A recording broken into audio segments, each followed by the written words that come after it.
Welcome to Hurrdat Sports Radio. A guy who played college ball with. That's hit sharply into left field. Dylan Carey around second. He's going to score. And in there with an RBI double is Josh Caron. He had the homer in the fourth. And another RBI here in the sixth to give Nebraska its first lead of the game. Hit sharply. What a diving grab at first by Ben Columbus. Saved at least a run. What a play, Columbus. The pitch. Clifford hits the sharp liner. One grab by Ben Columbus. Ranging to his right. He just snagged the line drive, ticketed for right. 2 gone in the 7th. 3-1 Nebraska lead. 2-2 count. 2 down. Rolled out right in front of the plate. Caron with it in time, and Nebraska gets out of a bases loaded, no out jam with no damage. And Teddy Dieters at the plate. Here's the first pitch by Sanders. Breaking ball lifted into the air to center field. This should tie the game. Back at the track. Wind grabbed it, and it's gone! It's gone! Grand slam home run! Teddy Dieters. The winds of change blowing his way again, and the Blue Jays have taken the lead. A grand slam by Teddy Dieters. Good morning. Welcome in to Hurrdat Sports Radio, AM 590, ESPN Omaha, ESPN Tri-Cities. We're live on Twitter, Facebook, and YouTube here at the Hurrdat Sports Bar and Grill on the Pillar Exterior stage. See, we got another signage over here. You see this? Oh yeah, they don't mess around. They're getting after it. That's DB. That's pretty cool though, right? When you have a business partner, which in essence this is a partnership, and you hold up your end of the bargain ASAP. Yep. It's pretty good. We like it. I kind of like the PE too. It's a good logo. I enjoy it. Yeah. Little negative space action going on. Well, and you kind of got the pillar and the P. You like that? Uh-huh. I'm a big pillars guy, as you might imagine. That's kind of weird because you asked me as though I was maybe hovering around 68, 69 IQ. Of course I can see the pillar. Well, listen. Sometimes in logos, I things feel are like you've been in watching there. TikTok and you're like, what do you see? If you see this, then you're depressed. I was like, how'd this get on my timeline? It's been a couple of days since I've been depressed. 2 whole days, you're doing good. Well, listening to the Lakers Pelicans game last night almost made me depressed. And hey, you got the dub. That's all right. yeah, Reggie Miller's badass job. Oh yeah, a little bit. It's kind of I'm not gonna go off on Reg. We'll chill. You know, LeBron still drives me up the wall. You know what bummed me out? Not sure if the Pels were on the take last night, but I'm glad they were. LeBron James. What do you mean? Dude, what happened with Zion Williamson? Did somebody blow on him? Well, that's kind of his deal. Bro, like what happened though? He just landed weird. Oh, did he? That's what they're saying. It didn't look like much. I mean, he's a big man. It doesn't take much. Dude, You know what bummed me out though? And I'm not gonna body shame anybody because I mean, hey, man, people eat what they want, and you know, and he has actually leaned out a little bit. No, not really. But from the earlier this year, but he was 40 some pounds overweight. Yeah, no, I'm not saying he's in good shape. Yeah, And listen, this is me talking, so like I get it. It's ironic, but like Alanis Morissette or a little too, it's like rain on your wedding day. Yeah, when you're already late. A free ride when you're already paid. Yeah. It's freaking bats. It's like 10,000 spoons when all spoons. you need is a knife. It's like meeting the man of your dreams. And then his lovely wife. Isn't it ironic? Anyway. I don't know. No, but I hope we do get rain, though. We got some rain. We got a lot of rain yesterday. It's okay. I mean, it's a pretty good amount. We're evening out. I look at the forecast. We're supposed to get a little bit of rain. But it ended up being a pretty nice night for baseball. Yeah, unbelievable. It's a couple of narratives I'm over. Yeah. You know I hate the low-hanging fruit. Yeah. This is the one. Nebraska doesn't care about the game? Yes. Yeah. Like, stop it. Stop it. Yeah. Creighton number one, Creighton was that 10 out of 12? 10 out of 12. Okay. And Nebraska's lost 5 out of the last 6. Yeah, Nebraska's not playing well right now. And Nebraska, I'd be curious. I may ask Brunsey if I would have had time. I should have done it. I'd like to know Nebraska's midweek record in the last 3 years. Because it's not good. You should text him that before we talk to him tomorrow. Okay. So he has a chance. Well, by then I could probably do it myself. I know, but it's more fun if you make somebody else do your stuff. Oh, okay. Wow. We could not have been partners in high school. No, I was the guy that ended up doing all this stuff. Of course, you were assumed to be smart, right? Well, I mean, I was smart. See, but I was, but I was assumed to be not. I was assumed to for be, whatever the reason. Yeah, there's probably no stereotypes going on. Zero. No, but I was. It's Northwest, the land of bountiful opportunities. I was assumed to be hardworking and like academically minded, Yeah. which I maybe wasn't super. I was kind of just, hey, I'm going to show up and it's going to work out. But I ended up doing a lot of work on projects because people were like, this guy. I work hard in school. I work hard in school. Hello. Good morning, Also, Katie. I'm a little. Good morning, Shane. I'm a little bit of a control freak also. That's so. a shocker because I would never guess by the rundowns and the controlling of the show. And do you want me to do this? And I'm just not used to it because somehow I assumed over the course of my years to do some of the lifting, whether it be heavy. Listen. But this is like I work with part of the Gestapo. Like, this dude is OC. But I just can't. They're not good in midweek games. No. They haven't been good in midweek games. And the way Nebraska's played Creighton the last couple of times would further show you it's not any more important. Creighton just executes better. And I hate to say that out loud. Creighton's just been better. You don't have the come from behind wins. And they've had to be grimy. Yeah. Right? Like when Nebraska made and they blew opportunities. Closed the game. Yeah. On the second, whatever it was, and Creighton came back and extended the lead. Like they could have panicked. They didn't. Nebraska still battled. Nebraska's gonna battle, right? They grind out ABs and it's not always pretty. It's not about meaning more. It's about what happens in execution. So stop with it just means more. It doesn't. Like no. This isn't. Now, was it maybe early? Sure, it was a little Iowa, Nebraska, right? Iowa, Nebraska series used to really, really, really bug me because Iowa enjoyed beating the heck out of Nebraska. Nebraska players were just kind of like, is what it is.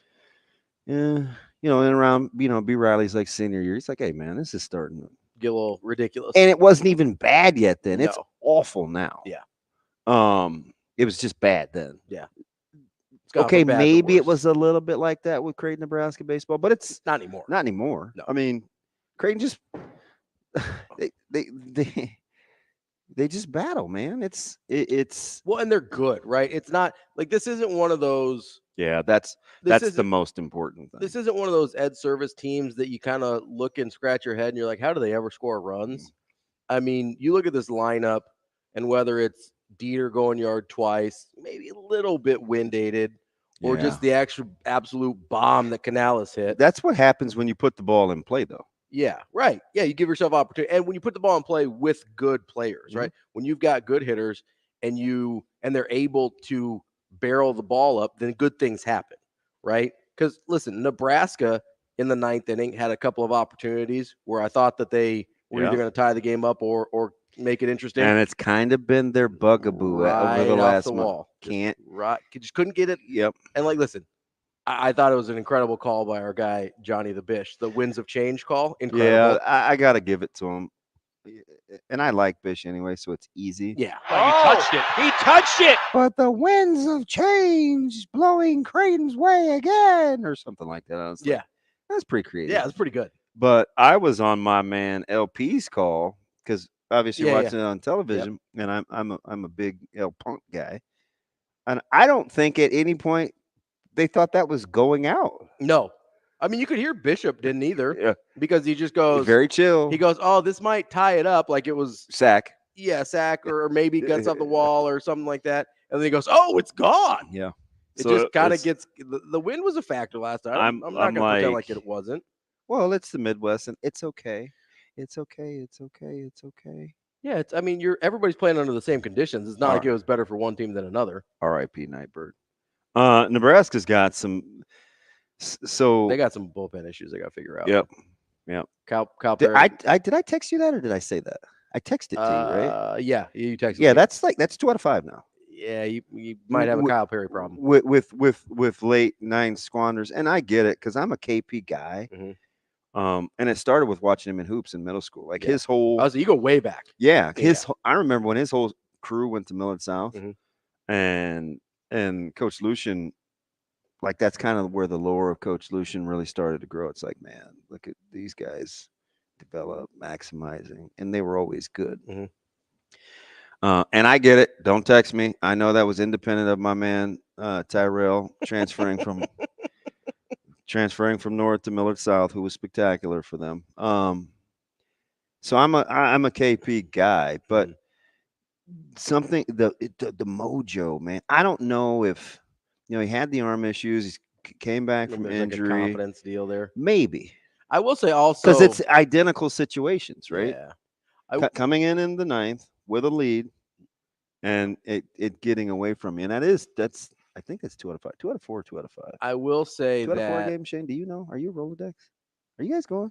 We're 5-7. We got to practice. I don't think that's what he meant there. But I will say I wasn't even talking to Coach Rule this time. This time we will Just the lowlights. I will say that's future. The mental part of being a closer is way more dramatic than people give it credit for, even in college, right? Oh, yeah, ask Sears. So even if you get into a position where, like maybe it's not a confidence thing, maybe it's just a hey, I had this kind of little break thing, I got out of my groove, and now it's hard to find again. This is one of the things that didn't work out with Moneyball was the closer by committee idea. That was one of their like core tenets. Yeah, unless you were Tampa. Right. But yes. But for the most part, for the most part, you're 100% right. One of their core tenets was, hey, don't overpay closers. You can do it by committee. No. And what they found out is like, yeah, not everybody's wired that way. You kind of have to be a little bit off to be a high-end closer and have this sort of irrational level of confidence. And if you lose that, I mean, we see it all the time with relievers, right? Guys that are the best reliever, best closer in the game one year and are out of the league 2 years later. Mm-hmm. We see it all the time. And maybe Cal Perry's going through just a little bit of a bump in his confidence, his whatever, his swagger, whatever you want to call it, right? I was just on the positive. I was just glad to see Clarkie get off to. Oh, he had a nice get start. off to a good start. Yeah, because the funny thing, you're speaking of emotions. He's capable, 100%. And there aren't a lot of guys on the staff like him. No. So you'd like to see that. Pretty good. I mean, pretty good stuff. And he's he's the right hand. Yeah. Oh, the better hand. The better hand. I guess right I would hand say. gets a little confusing there. In the context. It's hard to have those good guys take the bump. Yeah. As lefties. So it's like. When he's got a little bit of juice in terms, like he's sits around like 89, 90. Yeah, which is it's okay. It sounds for a weird college, to say that. For right? a college lefty, it's not bad. If I was seeing Scott Heiser or Sean Peterson in high school, that would have been throwing hard. Yeah, it's not what it used to be, right? Right, like that was hard. But a lefty at 90 in college is pretty good. Yeah, listen, I'm not like that's pretty. I couldn't hit it. Yeah, I mean, So it's like anymore. Well, for a long time, actually, probably about 20 years before I could hit that. Anyway, the thing about it is there are some you played a lot of that game like you wanted to if you're a coach. It's when you get the oi or the O's with coach like Coach Hoiberg, and you're like, wait, it's just Coach Hoiberg. Why can't you? Like, why can't I press the tongue against the roof of my mouth like I'm supposed to? Well, I'm not talking to Coach Hoiberg either. I'm talking to Coach Bolt. It's important. I mean, most of those guys think it's easy. Yeah, well, that's true in baseball. But you kept it close. Mm-hmm. You were ahead. You went into the ninth inning with a lead. Like, he'll take if you just fast forwarded to that. You'd be like, yeah, I'll take it. Every day. I will take that situation. Every day. I'll take it. Doesn't matter the opponent. Doesn't matter. You just happen to run into a team that didn't give a darn. If you say, hey, you're going into the ninth inning with a lead, you will take that every day of the week, right? Mm-hmm. But Creighton battles, as you said, and they're good. Like you can battle all you want. If you don't have any talent, it's not going to matter a lot. No, that would be the thing. Right? Yep. And Creighton's actually got a really nice ball club, a nice lineup this year.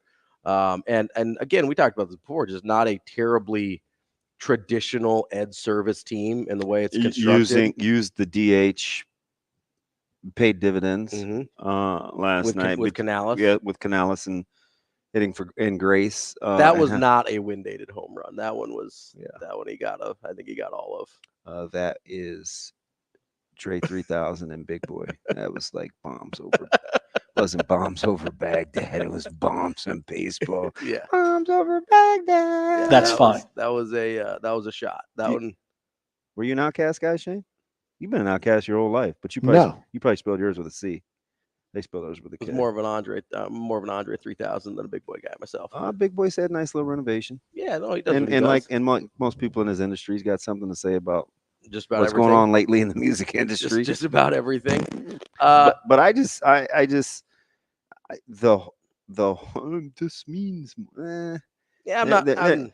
Listen, Creighton is good, and Nebraska has a thing with midweek games. Yeah, there's an issue there, and we'll talk to Brunsey probably more about that tomorrow as we get into some crucial weekend series for both teams. Obviously, Creighton has after Villanova this weekend, they've got a nice little home stretch of Coastal Carolina, Georgetown, and then the third game with Nebraska. So they've got a pretty important 6-game stretch here coming up after if they can take care of business out at the Little League park they play at in Philadelphia.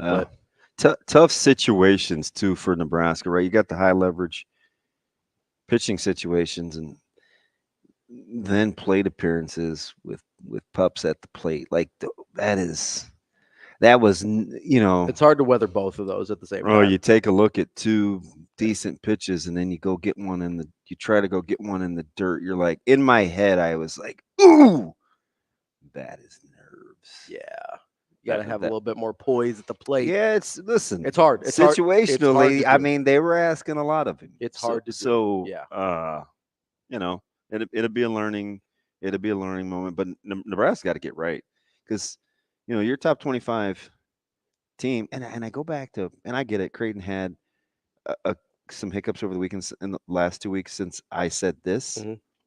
But remember when Nebraska first made the top 25, I was like, there's a lot of Creighton fans that are like raising their hand. Hey, we need to be ranked. Yeah, like what about us? We need to be ranked as well. And I mean, they lost a couple to Xavier last weekend, but that's about the only team in the Big East. And at the time that I had said that, they hadn't yet. And Xavier is a quality baseball program. Xavier's not bad losses for Creighton. That's about the only team in league that they can afford to lose a series to and not have it be detrimental. It's an awful big word this morning. Detrimental? See. Well, I told you, I was the smart kid. I just wasn't terribly academically inclined. Did you? It means I was smart but a bad student. I was gonna ask. Well, no, go ahead. No, go ahead. Let's ask it. No. What's that? I was just on a whim. I was going to ask if you could spell it, but I didn't want to hear your mouth was something smart. Like, of course, I could spell detrimental. So no. Not gonna get into the old spelling bee thing. My people are historically stop. Good at just spelling bees. in the name of love. I'm just like in the track record of people who win the spelling bee. Shane, was that Martha and the Vandellas? Would you know that? Who was stopping the name of love? I'm just saying there's more Lullas and Patels in that group than there is like Smiths and Johnsons. That's all I'm saying. Williams. Maybe a couple. Oh, that was the Supremes. Maybe, it was the Supremes. Yeah, well, listen, I was close. Helpful now. Thank you, Shane. I've got a couple Agrawals in there as well. That's fine. Huh? Couple of what? Agrawal. It's a nice traditional Indian name. Maybe a Chaudhry every just whatever. I'm sure that's totally on me. I'm sure your mom just has to shake her head sometimes. I mean, listen, it's at least part her fault.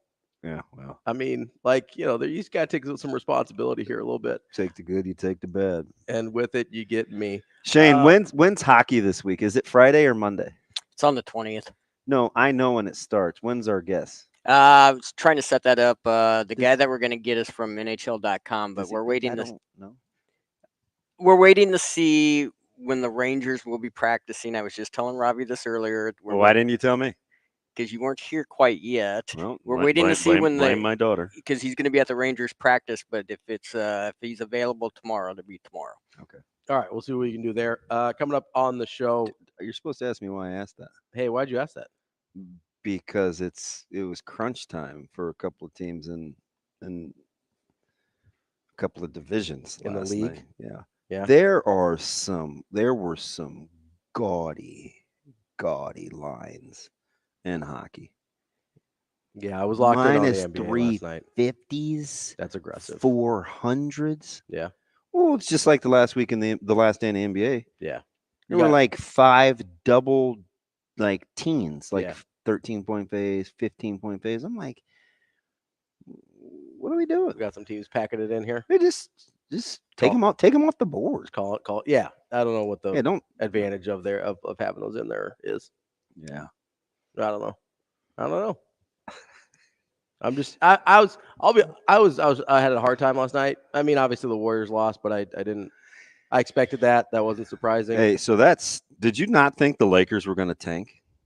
I did. There was I did until Zion got hurt, quote unquote. When it was 99-99, I was like, oh yeah, they don't want to win this game. I thought that they just cat hair bald. What's your cat's name?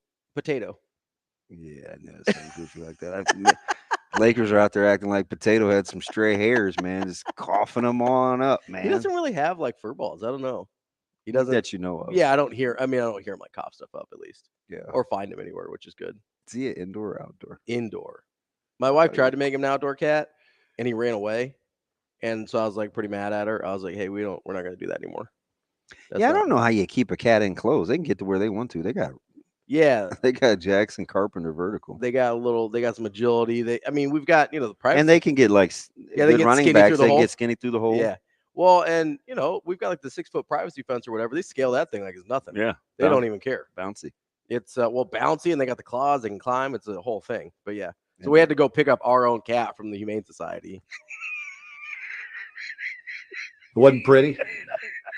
Because this dummy, instead of just like wandering around and coming back, he follows some lady into her house. I was like, well, okay, cool. Yeah. So we're not letting you out anymore, bud. Nobody can do that. Strange. Yeah. I was like, hey, let's not let the cat outside anymore. Yeah, cat's out of the proverbial bag. Yeah, out of the proverbial back door is where he kind of like jets out there. Kind of like Coach is taking the podium. Were there any cats let out of the bag yesterday? Ooh, we'll get to some Coach Rule audio. I've got some thoughts.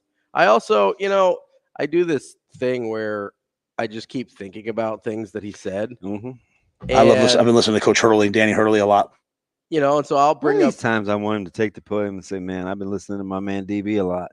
I know, that's why I just need him to be like, "Hey, I've been listening to Hurrdat Sports Radio." What are the odds that will happen? Like 1 million? That's a great question. I don't know that. Gosh, I don't think it'll ever happen. No, I was gonna say I don't think he'll say Hurrdat Sports Radio. I think the chances that he name drops you are not terribly low. It won't be something that he learned from me. It'll just be something stupid. You never know. Like, yeah, I remember when you said such and such wasn't gonna play. That's why I don't listen to you media Shows guys. what you know. Yeah, that's what it'll be. Well, you never know. Maybe he'll like our Malcolm Gladwell references or something, or you never know. I know he's a fan of the old Malcolm Gladwell. By the way, enemy territory today. Yeah. Yeah. High school coaches clinic. Guess who's in town?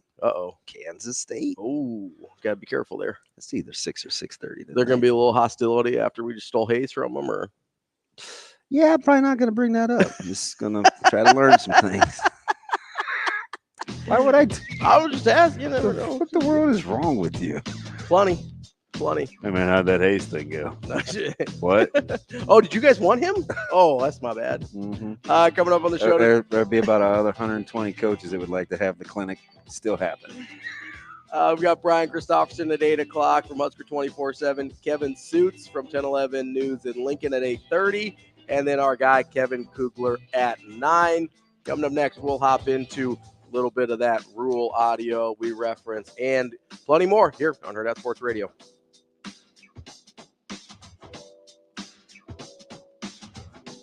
We will be back.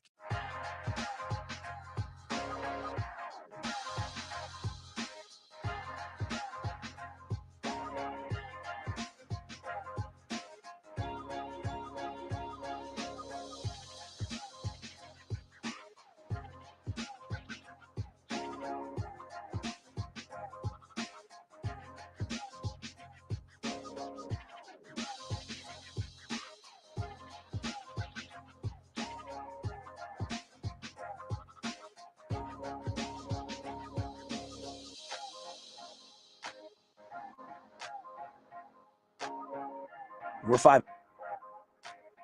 Heard from the seat. We will be back.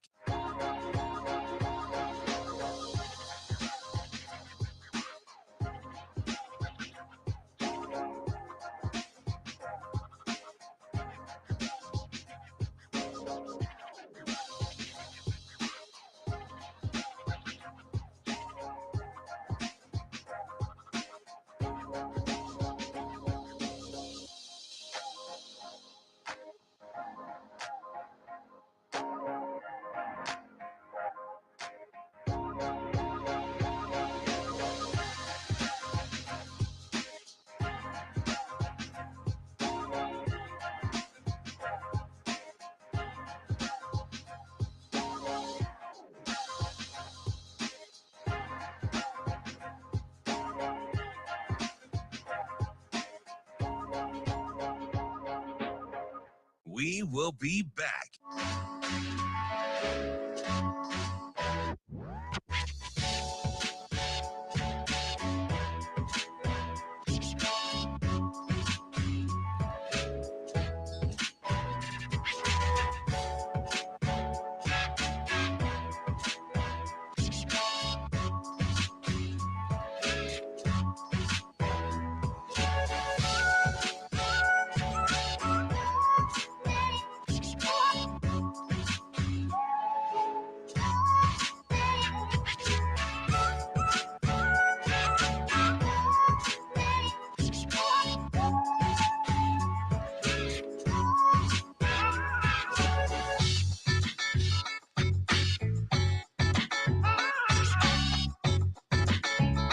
We will be back.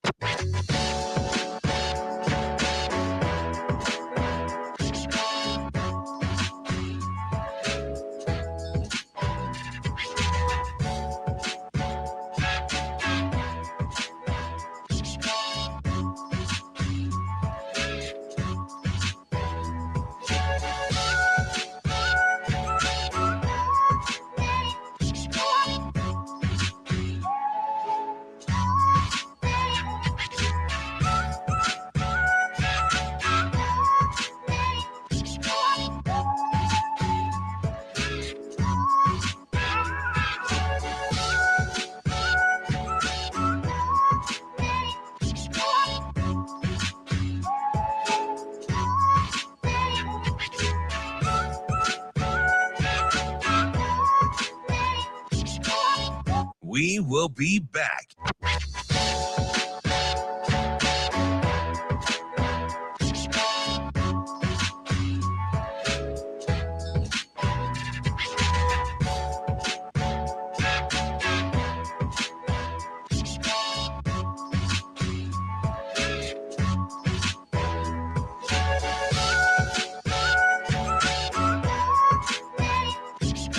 We will be back.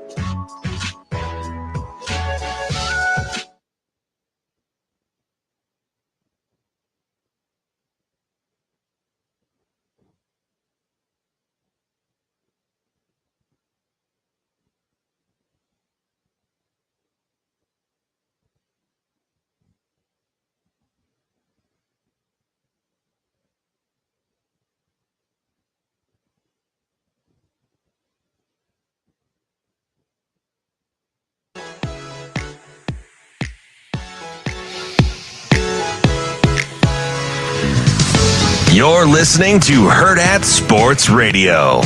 We're 5-7. We're 5-7 until we change that. And so we have an amazing fan base and a lot of positive stuff around us all the time that excited for the new year. We're 5-7 until we're not. And so, and if we were 11-1, I'd be like, hey, we lost the game. And if we were 12-0, I'd say, yeah, but that doesn't, I mean, we're going to always practice physical. How do you master your craft in this game if you don't do it? And so, you know, yeah, there's a lot of people win a lot of different ways. I'm not in any way talking about anyone else. I'm just talking about for us. I want to take great young people. I want to watch them get a degree, maybe 2 degrees, have a great experience here, but I also want to develop pro players. That's DB. I'm Ravi Lulla here on Hurrdat Sports Radio, AM 590, ESPN Omaha, ESPN Tri-Cities, live on Twitter, Facebook, and YouTube. On the Pillar Exterior stage, that was one coach, Matthew Rule. Yesterday. Oh, I've never heard anybody go with the full government. It felt weird. I didn't like it. I don't know what I did there. Was it spontaneity or? Yeah, sometimes I just decide to do stuff. I don't know if you've noticed that at all.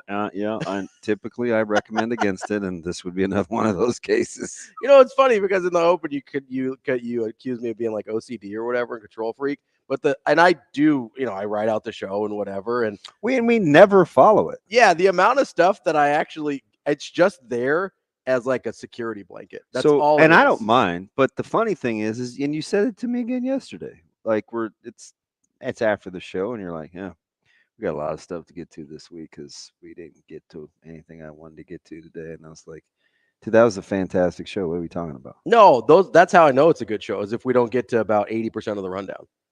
If I get through everything on the sheet, it was a bad show. Because, like, we didn't get into anything, right?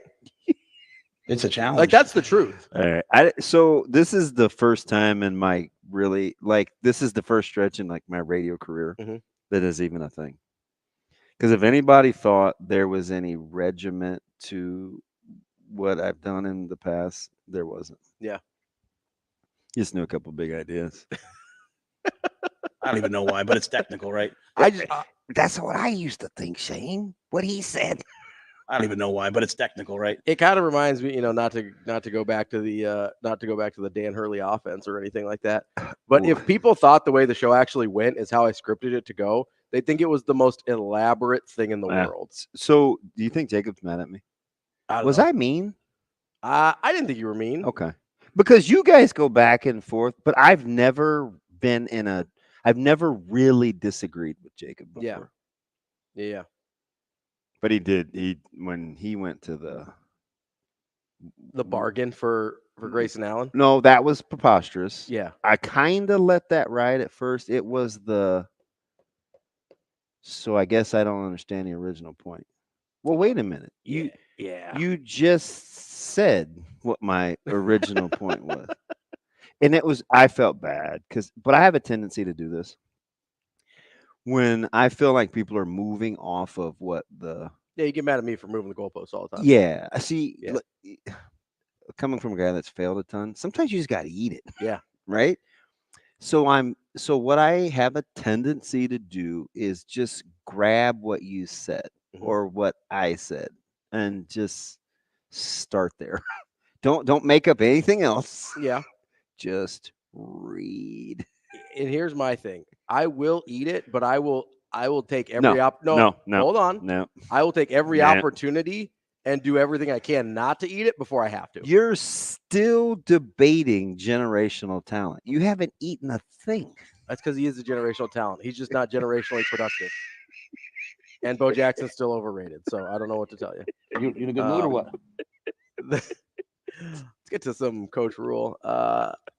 Is anybody else I'm missing? Yeah. This guy's sitting next to me. Thick, skulled, hard-headed. Day after day after absolutely. day. Yeah. You listen, if you're actually able to pin me down, I'll eat it. You can work a lot. But good luck. You can learn a lot. Dude, I can do it in my sleep. Good luck. I just have to build your confidence up. You just can't do it while you're awake, huh? It's not good enough. Exactly, Coach. He's not. You saying it one more time. What's wrong with Ravi? It's not good enough. I know. So you're saying it only happens in your dreams? Is that what you're telling me? I think that's a song. But sometimes you will get sparks, Coach Rule. Sometimes you do get sparks. Like Bubba? And I got up there and just crushed it. Yep. That's like me with my 197-yard drive the other day. You out there golfing a little bit? Bomb. Yeah. Bomb. I got the. How'd you like to hit a golf ball 197 yards? So what if you're doing that with your 7-iron? I don't care. I was gonna say, was that like with a wedge or? Shut up. Nobody asked you. So Rule talked yesterday. Carried it 191. Take that. Wait, so it only bounced? Like you hit into a wall? Then you're cooking with gas. What'd you do? How you carry 191? It only goes 197. Timely drop. Shane, beat it. I don't know if I'm answering your question, Sam. He's actually doing pretty good today with the drop. Oh, let's encourage an idiot. I mean, all right, y'all. Thanks, guys.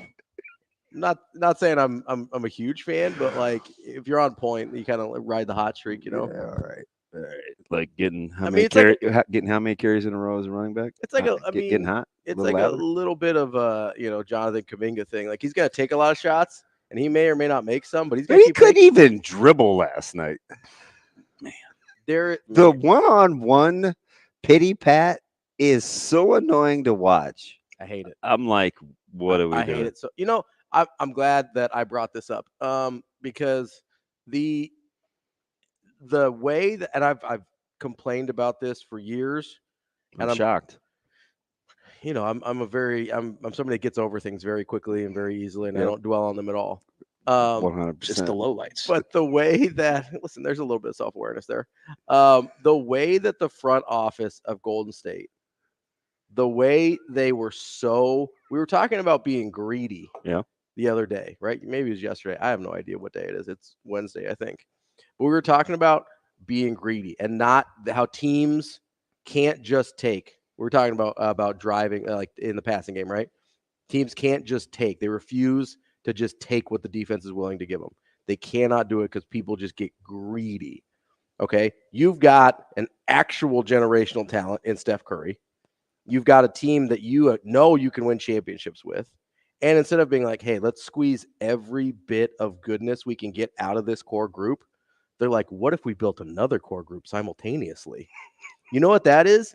Ego, greed, hubris, pick a word, but it's stupid, all of it. So either you crack this thing or you get cracked. You trade 2, 7, 14. That's Wiseman, Kuminga, Moody. Trade Poole in there with them, and you know what you can get? Another freaking superstar to get more titles out of Curry and company.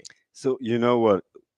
And I'm obviously not a Chiefs fan, but you know my favorite thing about Mahomes? What's that?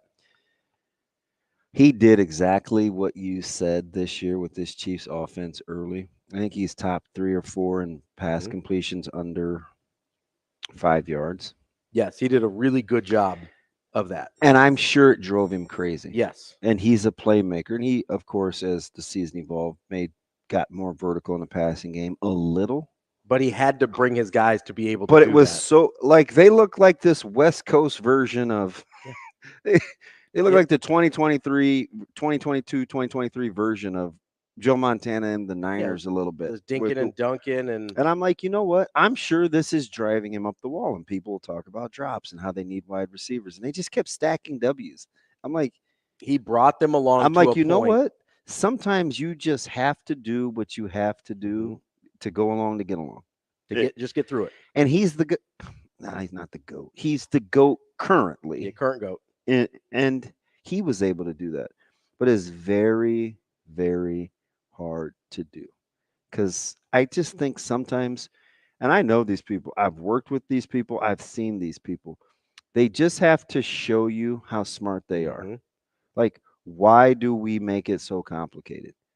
Just play catch, or just run the ball, or just throw straight. It's always like, I put in the work, so come heck or high water, man, I'm going to show you. And it's almost like, but wait a minute, situationally, where are we at? Yeah. Like, what's going on real time? That's the steps, or a step, I think, that this particular football team, if we bring it back to sport like Nebraska, has to be able to do. I just talked about it with Nebraska baseball, right? When you have a favorable hitters count and you're swinging at balls being overly aggressive, like, what do I have to do? Yeah. Right. See, right now I need to get my ass on base. Yeah. Not about hero ball. Like, you count could have easily gone 3-0. And then you have a little pressure. So I think the situational thing of, like, I know this isn't what I want to do, but this is what we better do in order for me to yield results. That's growth, especially in sports. Well, and you brought up something there that correlates exactly to what I was thinking about. One of the things that Rule said yesterday, and kind of as a microcosm of the way he operates his program. So we will get to that coming up next as we wrap up hour number 1. That's DP. I'm Ravi Lulla. This is Hurrdat Sports Radio.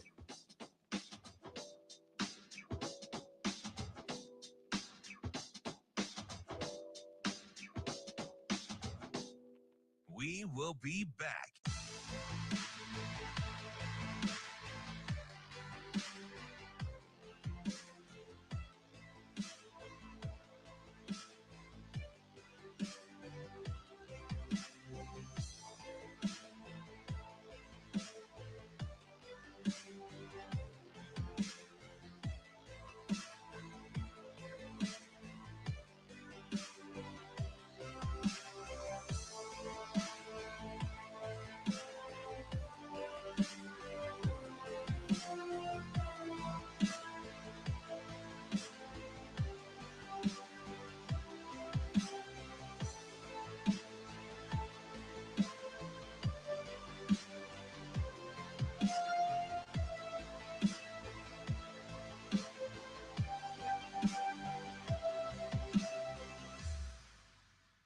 We will be back.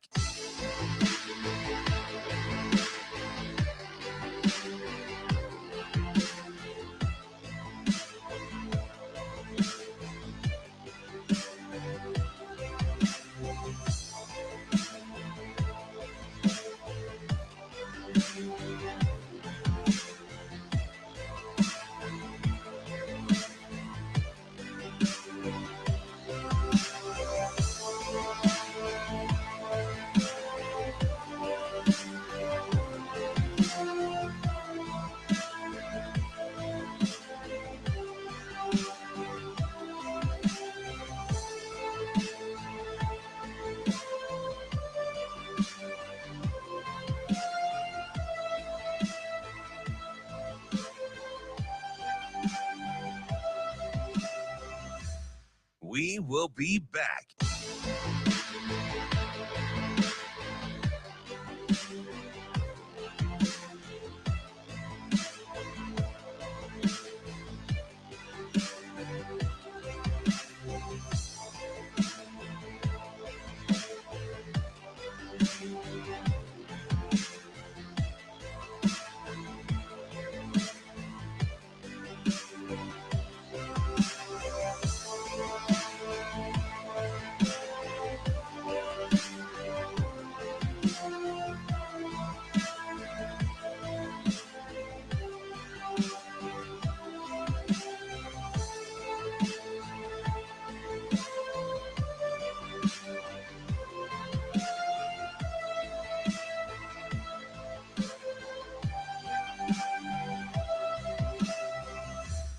We will be back.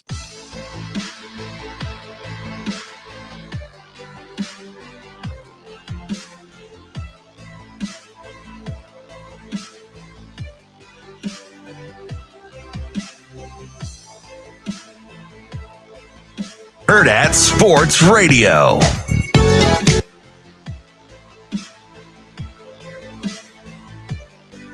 UConn.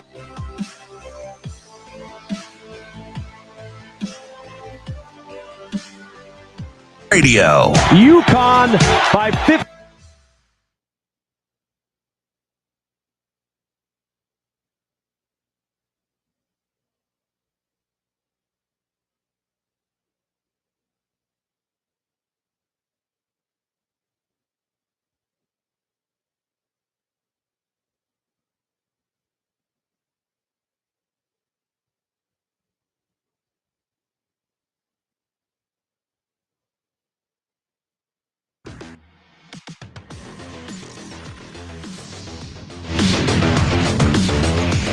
You're listening to Hurrdat Sports Radio.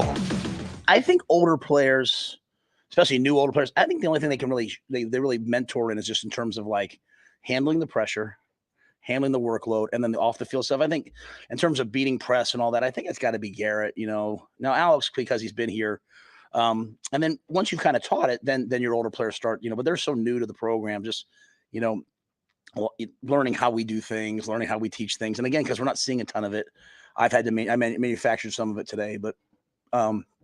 As I've said before, Jamal's been great to have in the room, a guy who's had that much production.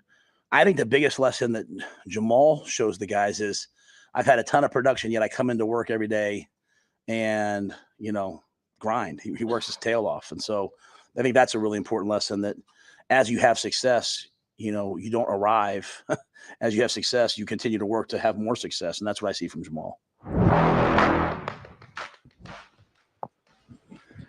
Wrapping up hour number one here on Hurrdat Sports Radio, AM 590, ESPN Omaha, ESPN Tri-Cities. That's DB. I'm Ravi Lulla here on the Pillar Exterior stage.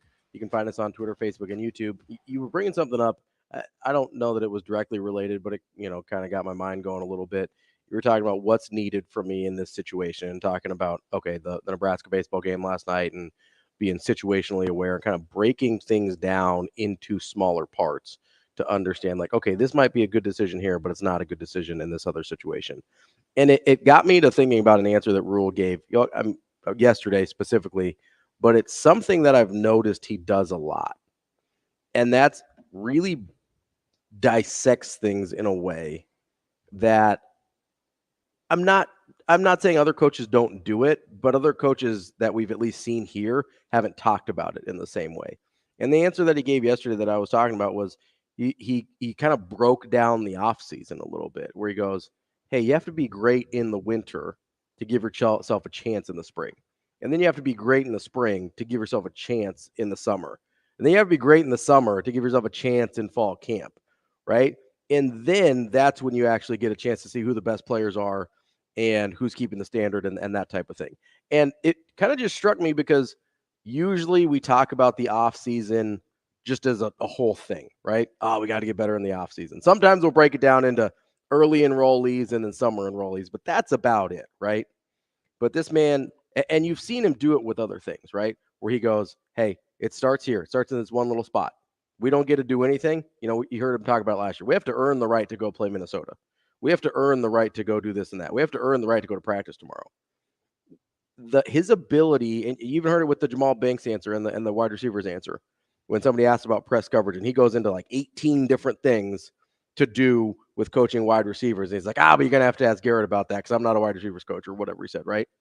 His ability to break things down into their tiny little parts to, A, make them seem more digestible when you're asking a kid to do it, and B, make sure you don't miss anything, I think is really probably one of the most underrated aspects of the way he goes about things.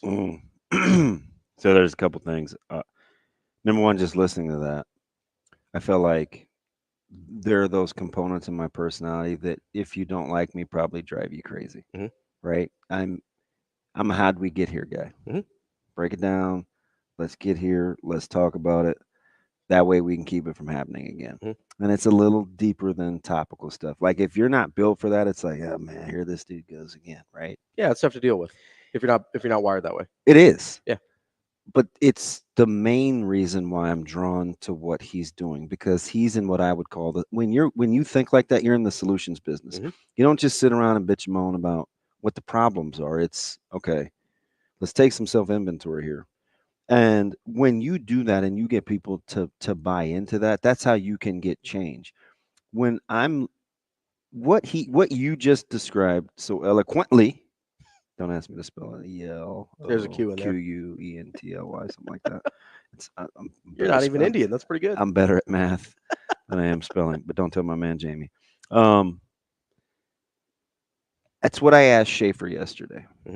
Okay. And I didn't know this is necessarily how he thinks, because he hasn't really talked about it the way that he did yesterday with compartmentalizing. I'm just drawing on what I used to know spring ball to be. And I basically said, why can't we just take spring for what it is? They're getting better in this phase. You remember this question, right? Yep. They're getting better in this phase. And it's not like a referendum on the team. It's just spring. And you guys both tag team. It was like Animal and Hawk. Well, you're asking people to be rational. I don't know if I'm asking that. I'm saying if you trust him and he's telling you this, and he hadn't even said this yet, like, why don't we just listen? And you guys both told me that that's apparently too hard to do because we got to let fans off the hook from just listening, right? That's basically what you guys were trying to explain to me. That's not what I was trying to say. Okay, so hang on, because I'll let you go back and get that. He's telling you, hey, winter we do this. This is the goal. Spring we do this. This is the goal. Summer we do this. This is the goal. Then remember when I used to tell you, I was like, fudge, like winter was where you wanted to, we do go through winter conditioning. I said, this is where you want to put yourself in position to go compete for a job. And I said, spring, you got to work on competing for a job. Summer, you're trying to hold the guys off. And in fall, if you're close, you got to go get it. That's how and I've said this for almost verbatim for as long as I've been behind this mic. And it wasn't, well, that was the only way to do it. It was just how it's just how the segments in the year work out. It's how coaches do it. But we can't pull back and just understand like that's part of it. And I don't think I'm asking people to be rational. I tried to go back and reword it. What if we don't have to let it be so emotional about it? Like, what if it doesn't have to be this. And it all fits with the stories, right? It's like, what if we don't have a definitive quarterback? Do we need a definitive quarterback coming out of spring? Do you need a definitive running? You don't think with as good a groups as we had sometimes that we didn't know who the number one running back was going to be in come fall? So we always thought we had a chance. So let me hit pause there, right? Because what you brought up is press pause is right, but there's an important distinction there, which is what I was going to bring up about the conversation yesterday, and that's context, right? The context under which something's happening is very important, because in the context you described with you guys, I believe you 100%. It could have been, but let's use a running back group, right? Could have been you, could have been Clinton, could have been Amon, could have been LP, could have been anybody on any given day, and everybody would have been okay in terms of the fans, right? Because we all knew you all could play, right? Everybody would have been cool. It could have been on any given day, could have been Tommy, could have been Brooke. Most people would have been cool, right? Because we knew both those guys could play. Go ahead. I want to let you finish before I go ahead. I think from a fan perspective, okay, that's how fans saw it at the time. Now, I know in the locker room, especially at quarterback, is a little different. Okay. Can I ask something real quick? Yeah. And then you go. How much of that do you think, try to remember, do you think had to do with trusting Coach Osborne more than knowing that the players were good? Because I got the sense you guys didn't care who we played because it was T.O. So, be honest. I think that's hard to, honestly, I think it's really hard to separate. To go back and get? Yeah, because it's a chicken or an egg thing, right? We trust because of the winning. The winning happened because guys were good. So when did that start? Because he wasn't always winning. So he wasn't always winning at that level, but he was always winning. Okay. Right? That's fair. Right? Yeah, I'll take it. So even though at some points, sometimes I didn't get the sense that was enough. Right. And I can only go so far back. We're cool with saying that now because we have we built championships on it. Yeah, I don't know if we would have got the championships, would we have felt like that? Sure. It seems like he'd have been a little more closer to Bo than. Yes, sure. Right. But again, we went back yesterday and said Bo was the last guy we felt like we trusted. Okay. At some point during his career. So that's cool. All right. So this is why the context matters for Coach Rule, right? Okay. Because we want to trust Coach Rule. We like what we hear. We are really, really close, and we trust him on most things. But the context of where the program is and has been seeds doubt. You guys told me yesterday that, and you're like, we're talking a decade. Oh my God, I feel like I'm kind of getting bullied here. I know.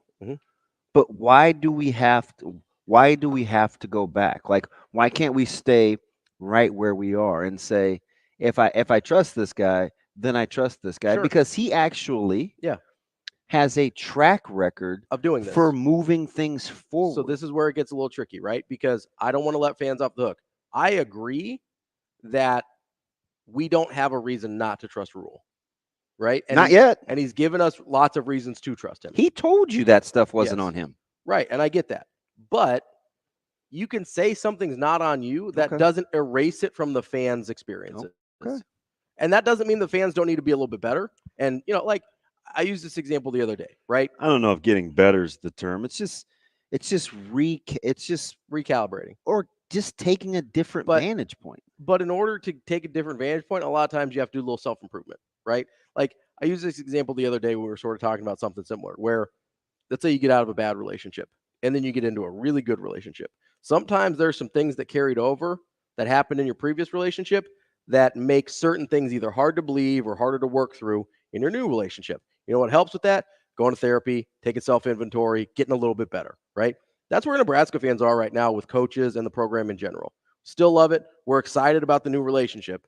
But there's some things that have carried over from the previous relationships that make it a little bit harder to trust all the way again. And so, yes, I'm not trying to let them off the hook.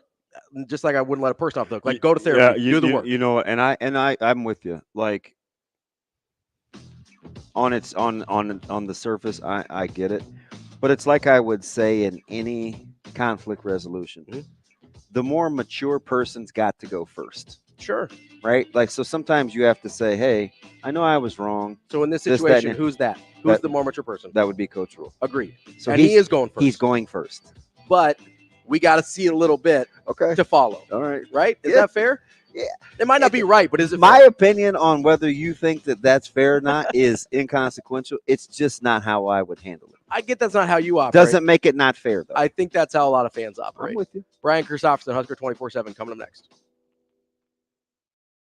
We will be back.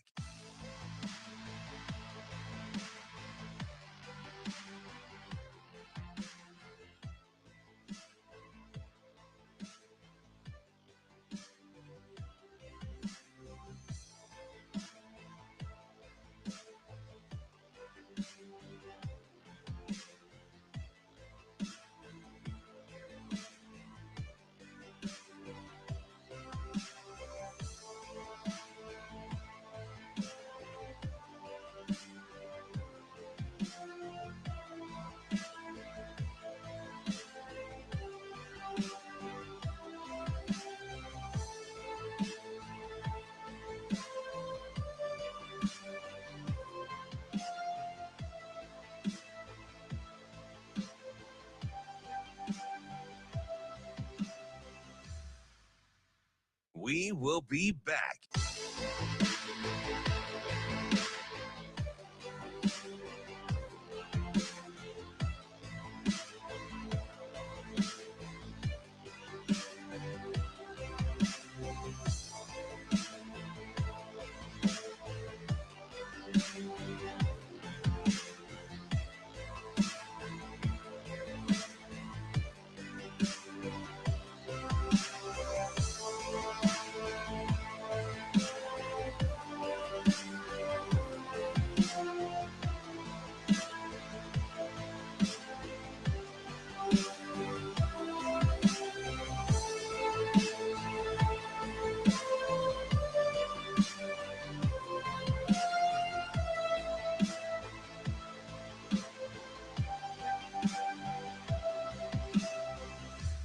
We will be back.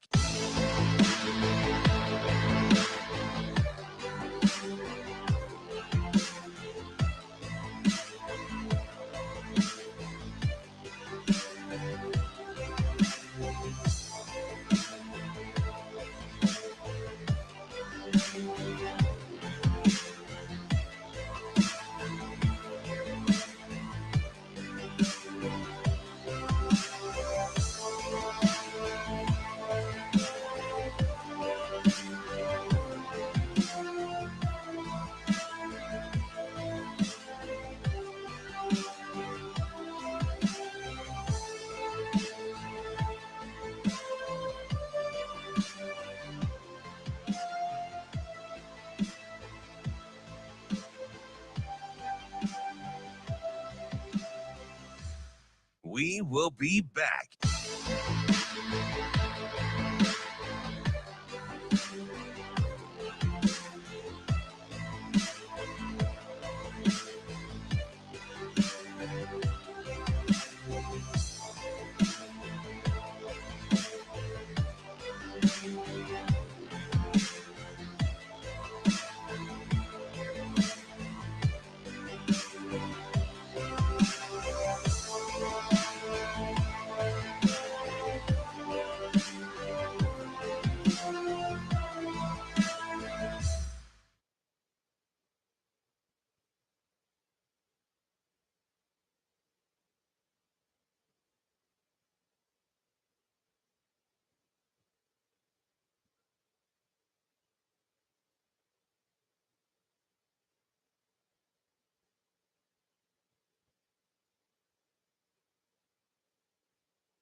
You're listening to Hurrdat Sports Radio.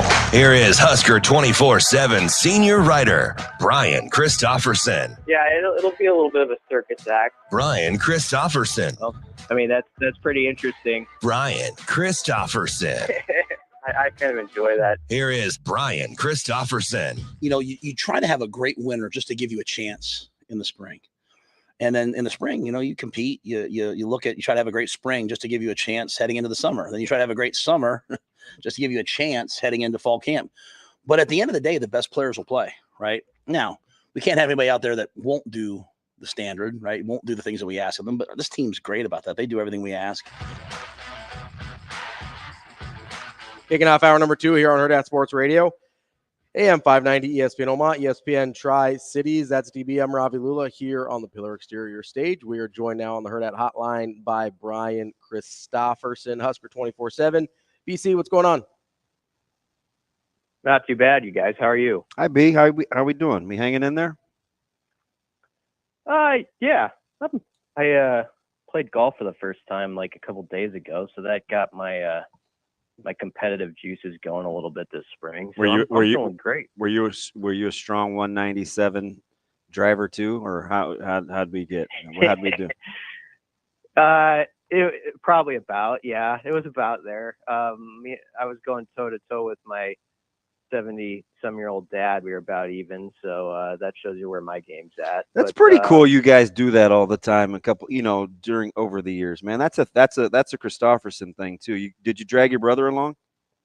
Brother didn't get out, but we got a couple little adventures planned this summer. So yeah, that's a good bonding time. Sorry, BC. I'm super distracted because Ravi's over here shook. I'm in his medulla oblongata. Well, because it's outrageous, BC. I know you don't know my lack of athletic prowess to any real degree. But he does know your irrational confidence. No, I'm not. Listen, I'm not. I'm pretty self-aware.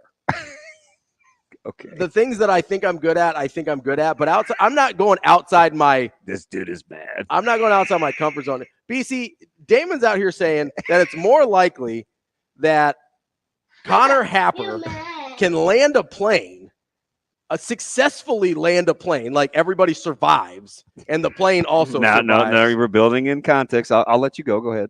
Then it is that I can throw a decent 12-6 curveball. That's okay. BC, I hate to draw you into this, but Ravi's not going to recover until we get clarity on this. What I said I'm going to go outside and throw a curveball right now. What I said, this is on the heels of Ravi telling me he would take the bump. This was Monday, and he would snap off a 12-6 curveball. I said, there's not a snowball's chance in heck you're throwing a 12-6 curveball. You may throw an Ephus pitch, but you're not throwing a 12-6 curveball. This is blasphemy. So let that settle for a second. So he went back to it today, and I didn't get drafted, but I can still. I said, yeah, it seems like the probability should be about the same, which is outrageous. Even though I know landing a plane in theory is much more difficult, it seems like if you were to put a percentage on whether it could happen or not, in my head, it seems like it's about the same. And he's mad at me for that. Because that's incredibly insulting. I don't think either one of them can do it. Which is incredibly insulting. That you think the percentage of doing a much more difficult task is higher than me throwing a curveball. Well, you said if I gave you a couple weeks, and I bet if you practice crashing a plane, you'd eventually get it. Not in 2 weeks. If you could spare the plane. Not in 2 weeks. BC, this is what alphas do when they're competitive. I'm bringing my baseball bat tomorrow. This is outrageous. Dude, and I will turn that thing around and hit Cabela's with it. Listen, I'm not saying you can't hit it. I'm saying it will act as a 12-6 curveball. It will be an Ephus. You'll be what's his buckets that had the 3-run error for the Tigers the other day and then gave up a 3-run homer. You'll account for 6 runs just like that.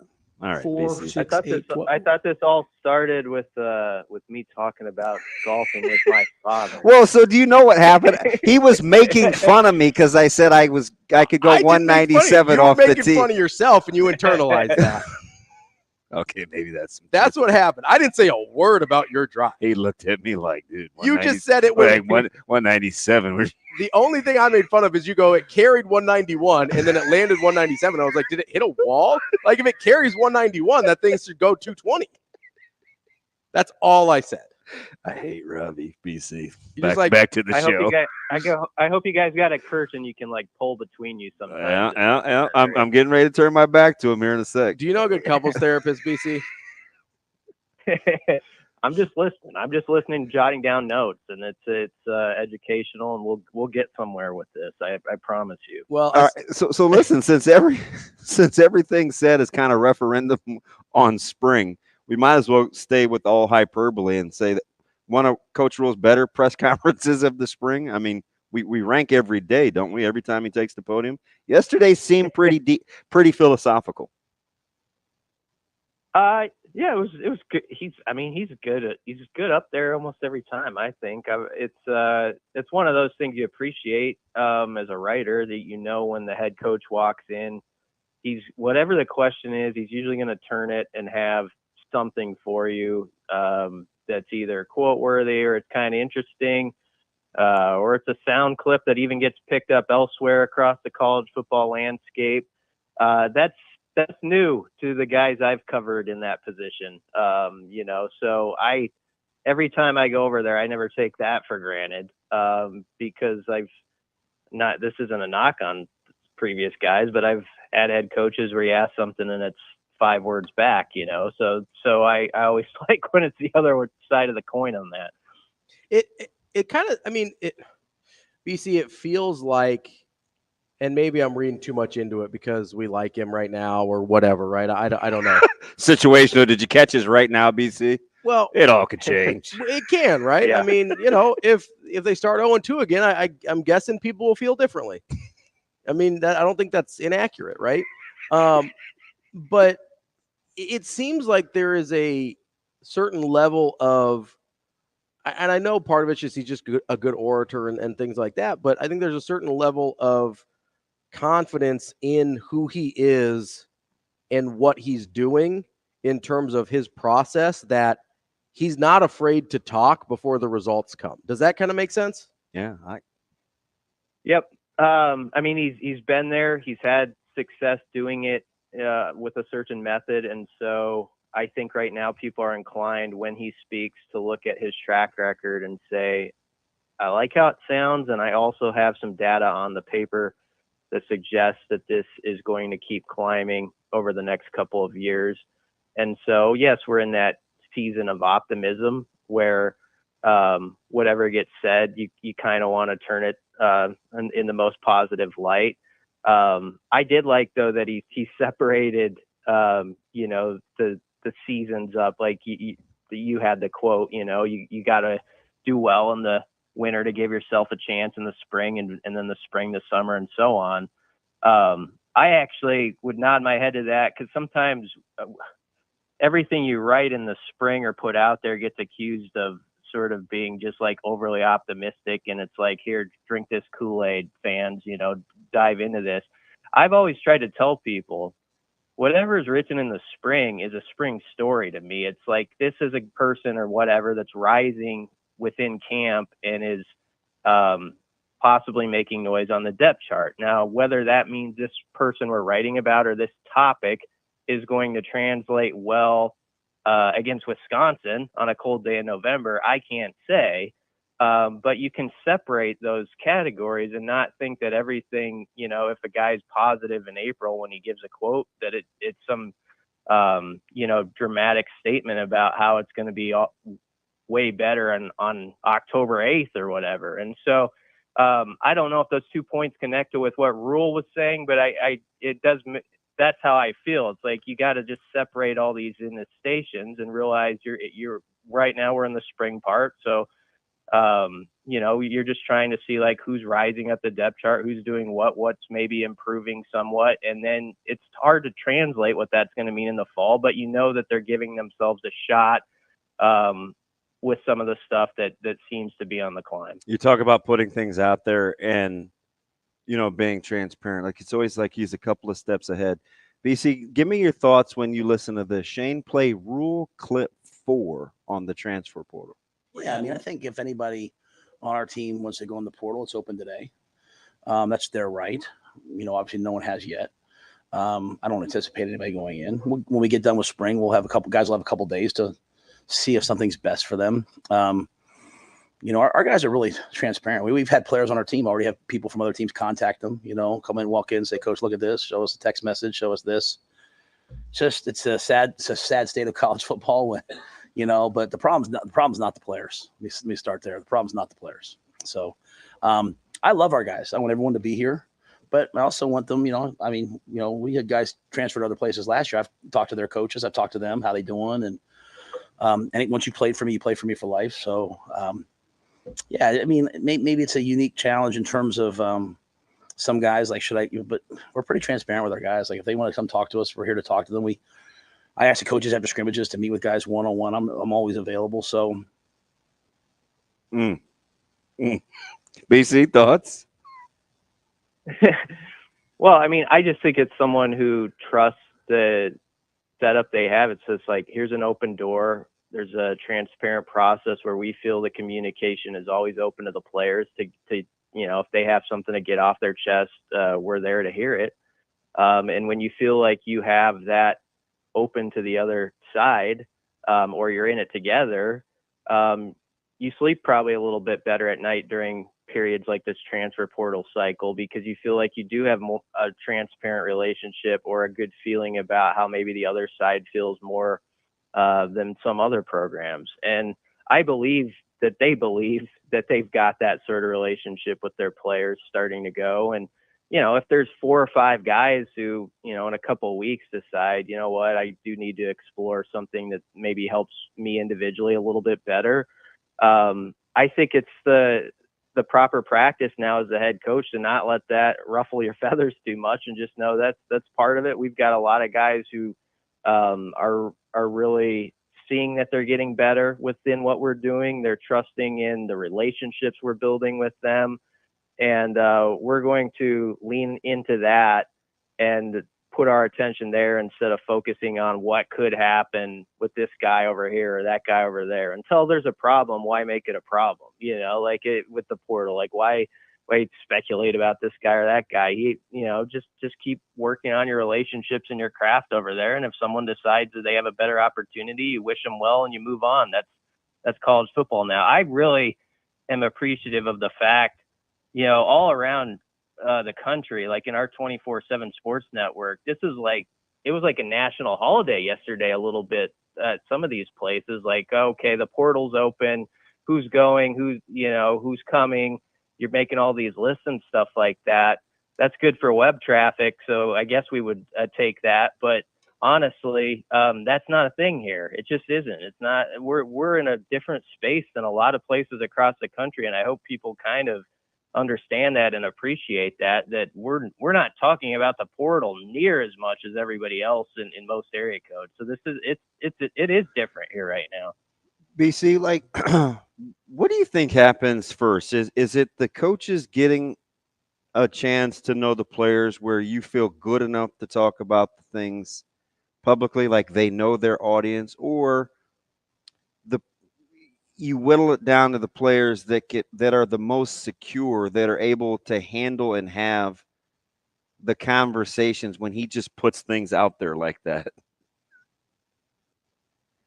Yeah, it's a good question. I mean, I think it's just a two-way street, and you work that first 12 months, especially on the job of building that what that second part you're talking about, where a player feels like, this guy on the other side, this coach, when I go in his office, it's not just all about what I can do on 3rd and 5 or something like that. It's the conversations are as much about other things a lot of the time as football, if not more so.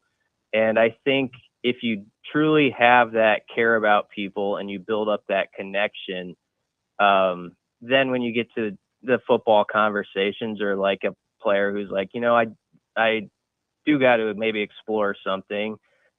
You've had other conversations that are more real, honestly, than the football stuff potentially that I think help you with that part, where you just feel like you can have those things. It's just like when you have you build up a friendship or something, you can talk about anything, good or bad, or I'm weighing this decision. What do you think? And so I think a big part of it really with coaching, with all this stuff that's in the air with college sports now, Garrett McGuire said it yesterday. It still comes down to relationships. It still comes down to, like, a player wants to look at that guy and say, I trust that person. I know that person wants the better for me, whether it's here or elsewhere. And so I can go have that conversation and not, like, sneak up on anybody that I'm entering the portal or anything like that. That does happen on occasion, but I don't think there's a lot of that going on with Nebraska. I mean, we could go back to the last time the portal was open. There was a thought that many more people would jump in than did from Nebraska. And a lot of guys have let it play out through the spring and see what happens. And I'm sure there'll be a few who depart, but yeah, the numbers alone would dictate you have to do something. Yeah, they would. But considering what's going on across the country, again, I go back to what my previous point. Like we're in sort of a strange air with this. You've got a lot of, second, third year players in this program who are still building up, and maybe a few of them head out. That's possible. That's the climate now, and they might see that the depth chart isn't quite slanted like they want it. But I don't think there's going to be some mass exodus. And there's been times when people have said like, oh, in December, like, oh, is there going to be, 10, 12 people leave? And, people ask that question, and it was pretty quiet, really, relatively speaking. So I think it's going to be the same around here. There'll be a few scattered here and there. But I don't think there's going to be anything, or there's not going to be much that sneaks up on this staff and shocks them when it happens, because I do think they are building connections where guys are coming to them and having those real talks before stuff hits the public, and that's a big thing, to have that. We're talking with Brian Christopherson, Husker 24/7. BC, you hit on something there that I think is important, because we do hear them talk about relationships a lot and how that's important in the foundation. But I think sometimes people think like, oh, because I like my coach or I like this guy, then I'll do what he says. When I think you hit on something, an important distinction there, where you go, hey, if you're able to talk about real stuff, then the football becomes easy, right? So if an 18, 19, 20-year-old kid is trusting you with his life decisions, then the football decisions follow naturally, right? Is that kind of what you mean? Absolutely. I mean, there's stuff happening with these guys, like all of us, that, like I get on here and just talk about football or Husker stuff, but obviously you guys all have other things going on in your life, and there's things that are good and bad and all that.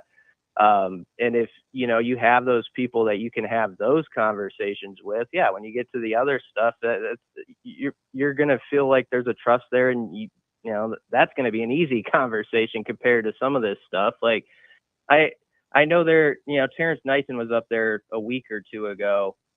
And he was talking about, I think it was Elijah Judy, and, Elijah Judy had like a life event and had a kid and things like that. And it was really exciting for him. But like last season, he's got a lot on his mind, like, and everybody on the outside looking in is just talking about a player, like, what's he doing on the field? Why is he not getting more reps? That sort of thing. I'm not saying we were like locked in on Elijah Judy or anything. I'm just using him as an example. Like you get like, okay, what's happening with this player on the field? And you can get focused on that. Well, they got a lot of other stuff happening too.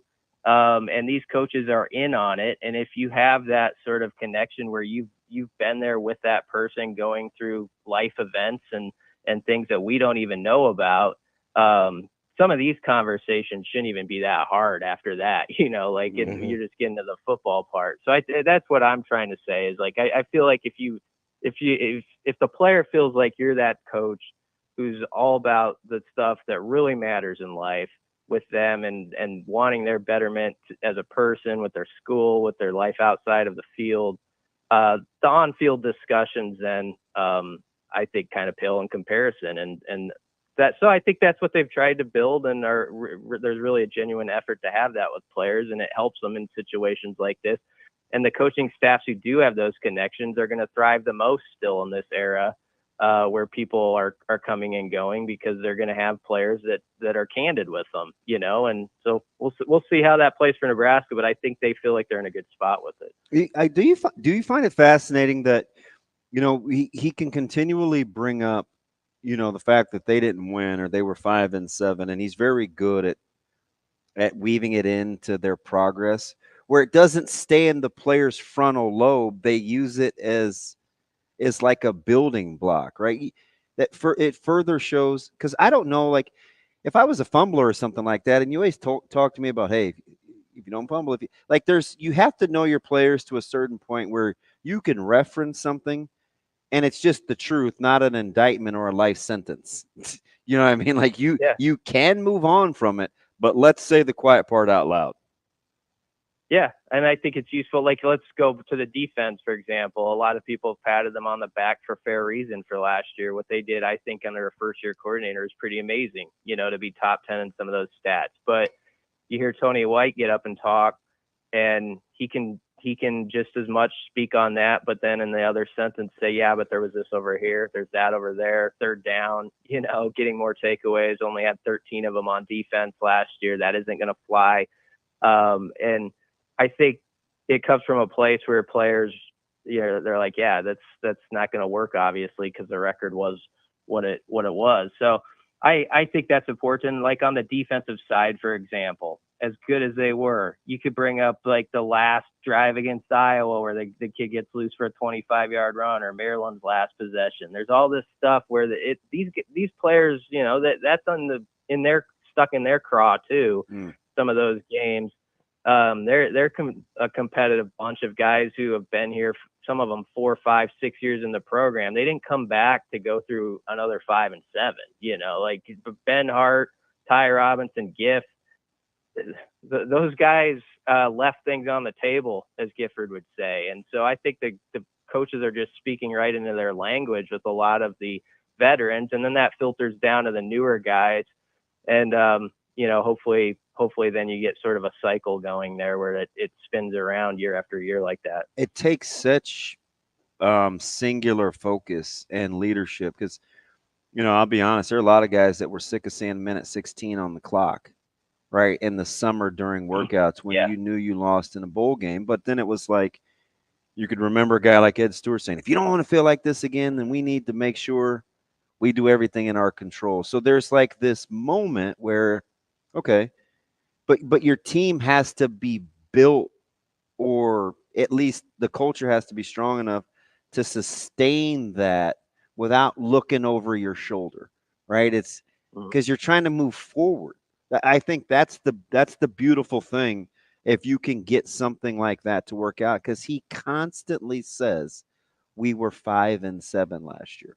Like they know. Yeah. Well, I mean, he sometimes pairs that, and I'm obviously paraphrasing with the thought, and I think he's right with this.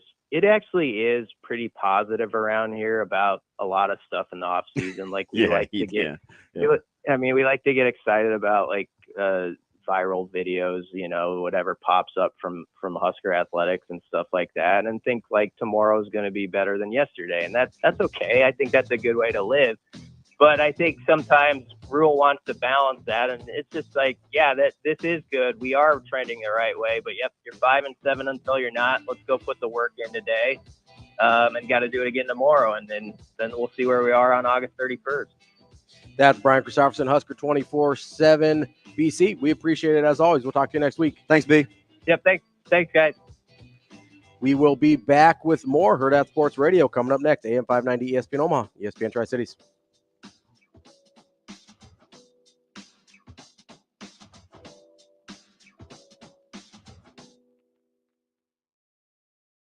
We will be back.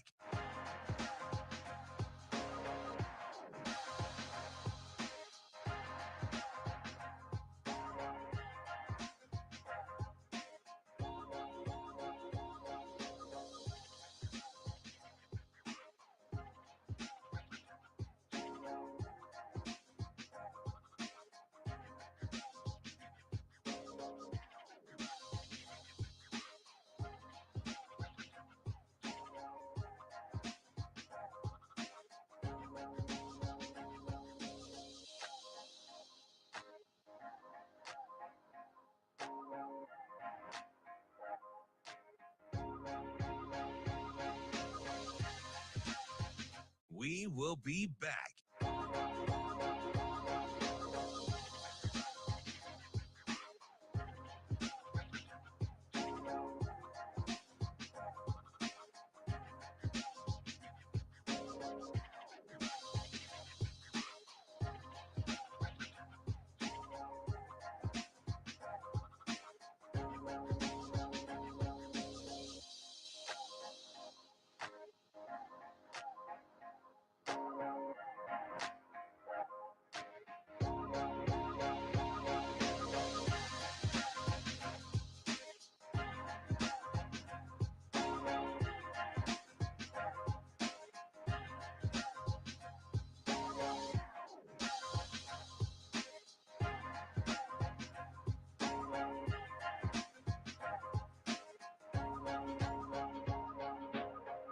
We will be back.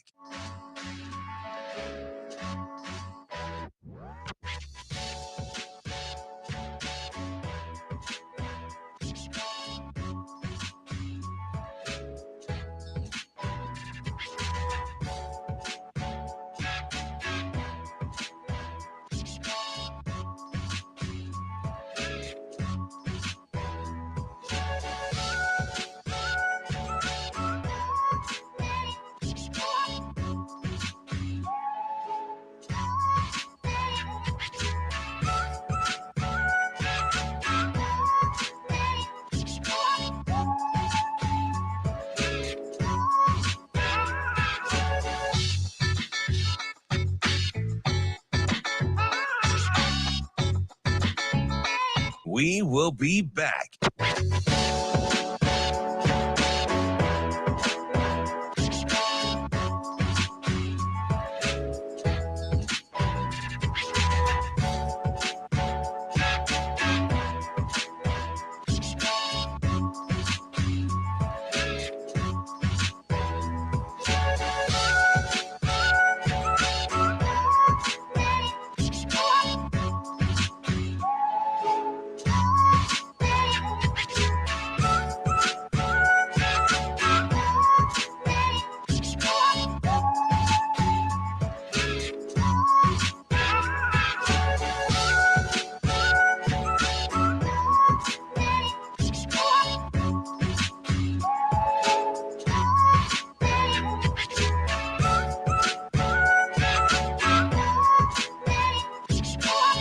We will be back.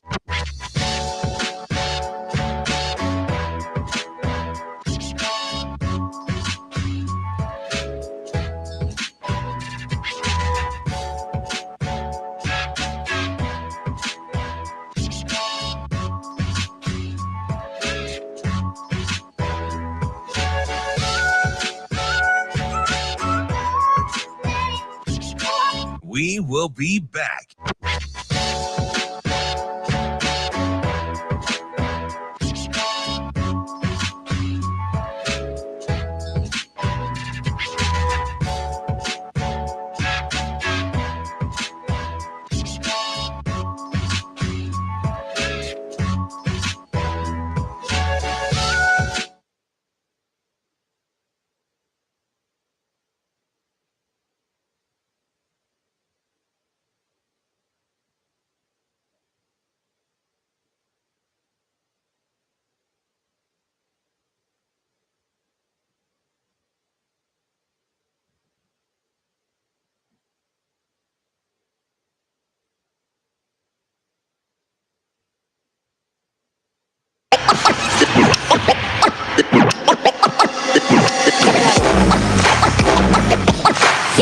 You're listening to Hurrdat Sports Radio.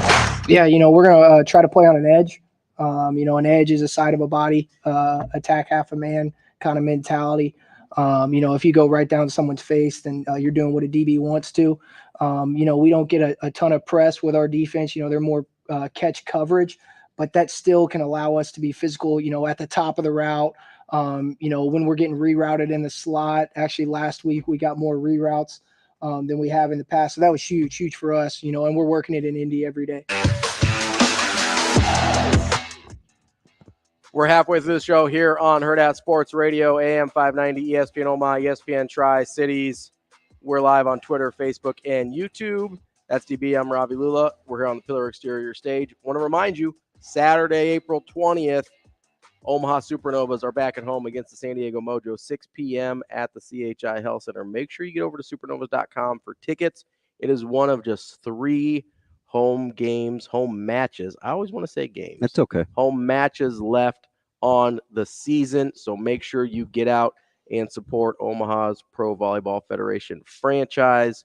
That's April 20th. That's this Saturday. So a lot going on April 20th. A lot going on.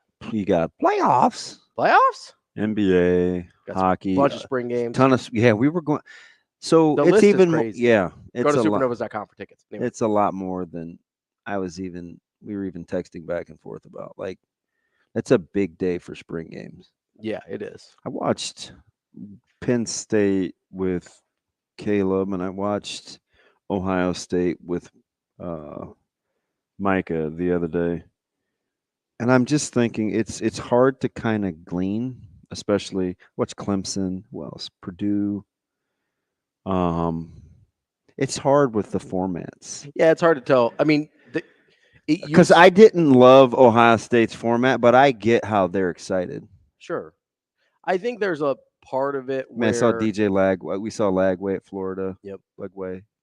I think you can get Lagway. I think you get what's happening with my mic there, Shano? I just remember he flipped them. I flipped them so that they're right now, so I just have to redo some adjustments. Gotcha. So. Okay. I think it's really hard to gain much from those. I think you get individual players sometimes. It just depends on the format. Right. I mean, in general, like generally speaking, because there is no consistent format, because a lot of it doesn't necessarily look like real football, depending on what format coaches choose. I think there's individual stuff you can tell a little bit. Like that's where a lot of my thoughts on the defensive line came from last year with Nebraska. So and I don't know yet. Like they haven't told us what it's going to look like, the format. Yeah. And he may wait to decide and see how everybody feels. But if the spring game is like Saturday, I would be for that. Because it was more like football. It was exactly It was just football. Without the special teams. Yeah.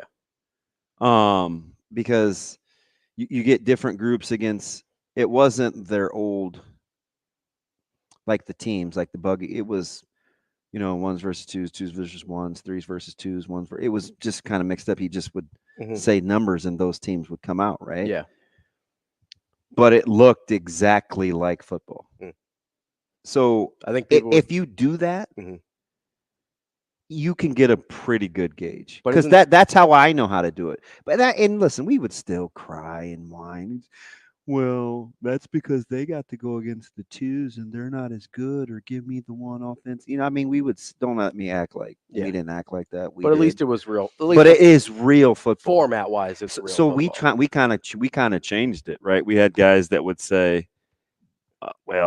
it doesn't matter who you're going against. It should look like this. Yeah, you still got to execute. So like we kind of got over that. But if it looks like it did Saturday, I think I'm pretty cool with that. Even if you mix and match. Like I'm not one of those guys what's like, well, if you put this player with this player and this player with this player on this offensive line, it would look different.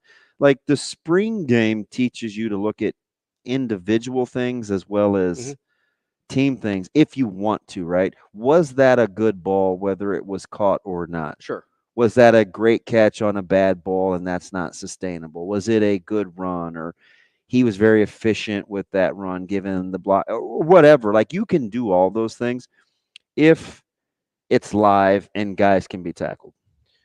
Do you think that the reason so many coaches have changed formats is that because you can't tell anything? They don't want people to be able to tell anything. Like as things got more televised. Yeah, that's a good question. I don't know if shifted away from real football? I don't know if it's as much schematics. Like you don't want to show your route concepts versus I don't want to get guys hurt. I don't know which it is. Probably a little of both, I would guess. Sure. But he said something that sounded pretty profound, but it's not really. He said, how do you get better at your craft if you don't work at it? Yeah, right. How do you get that sounds pretty simple, right? You say it all the time. But like, how do you get better at football without playing football? Right? It's pretty hard. But he made it seem like, yeah, well, duh. I think I agree with you. So why don't more people do it? Well, more people don't do it because they're not willing to have bodies buried. And they are apparently willing to take what comes with. Well, yeah, I mean, he said that yesterday, right? Where he's just like, hey, like, you don't want guys to get hurt, but you have to be like, you can't get better without taking that risk. Yeah. Right. There's a risk reward. You talk about saying the quiet part out loud. Yeah. Like it's football. People are going to get hurt. That's what it is.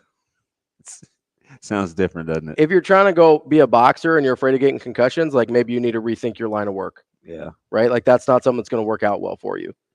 Whereas if you're a football coach and you're afraid of people getting hurt, and you're afraid of soft tissue injuries or whatever, he mentioned I think it was a couple yesterday. Days ago with guys with some soft tissues, but he said they're at kind of that wall point too. Well, and he also said, I don't know if it was yesterday or a couple days ago when he spoke on Thursday, he goes, but nothing's happened that affects anybody for the fall, right? And that's what we were talking about yesterday with. Oh yeah, he did slide that in with strength and conditioning and the way people are, You conditioned. think I break down pressers? Oh, I get into the weeds. I love his pressers. That was a little sneaky good. I forgot he said that. Yeah. And I mean, I get 3 days worth of content out of his presser, so I love it. But the thing that we were talking about yesterday was, yeah, you're going to get some soft tissue injuries, especially in football. You're going to get some contact injuries. But if your strength and conditioning and your trainers are right, you shouldn't get those long-term injuries unless something freaky happens, right? Mm-hmm. In which case you can't really do anything about that anyway. Like, that's not something that you can really control. So you control all the things you control, like we're talking about. You take ownership over all the things you can control, and after that, you kind of let it play. Yeah. Let's get to was it Jay? Is that just Jay, Shane? Yeah. Let's get to Jay on the hotline here. Wants to talk about Coach Rule. Go ahead, Jay. Jay, good morning. How are you? I'm well, man. I was trying to call a few days ago. And sidebar, you can't hear you guys on the radio when we're waiting on hold. Yeah. So I have no idea if you said anything that I'm about to say. So please forgive me. It's okay. If I'm going to repeat anything. It's totally okay. I think I was going to say that. I think that every good coach has a little Mr. Miyagi in him, right? And this is definitely an original Karate Kid reference. In saying that, I mean, like, there's tons of stuff that you might be doing and you have no idea that paint the fence leads to block the punch and the kick. You know what I'm saying? Mm-hmm. Like, you have no idea that, you know what I mean? Obviously, wax the car is the, you know what I'm saying? But there's a lot of tedious and, soul-wrenching type of things that a coach may have the team do in order to build the character needed, you know what I'm saying, for future things or future situations. So I think every good or great coach is calculated in a way that they understand that they have to put more emphasis on process than they do accolades, right? And that procedure and the little small meticulous things that go into making something great are more important than all the things people see or the results.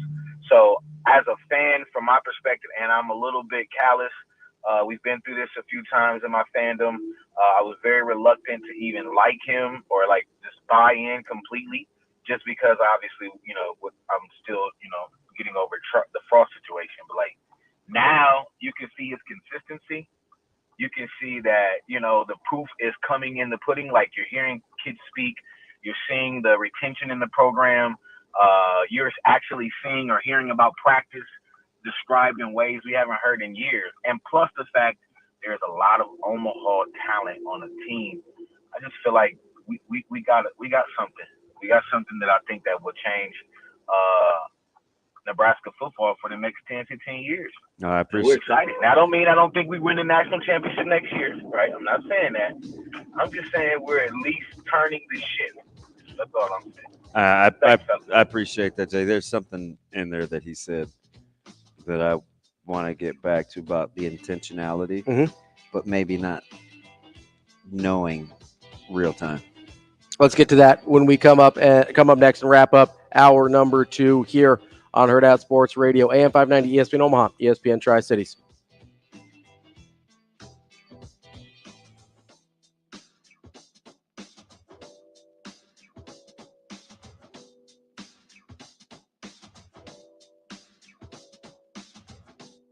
We will be back.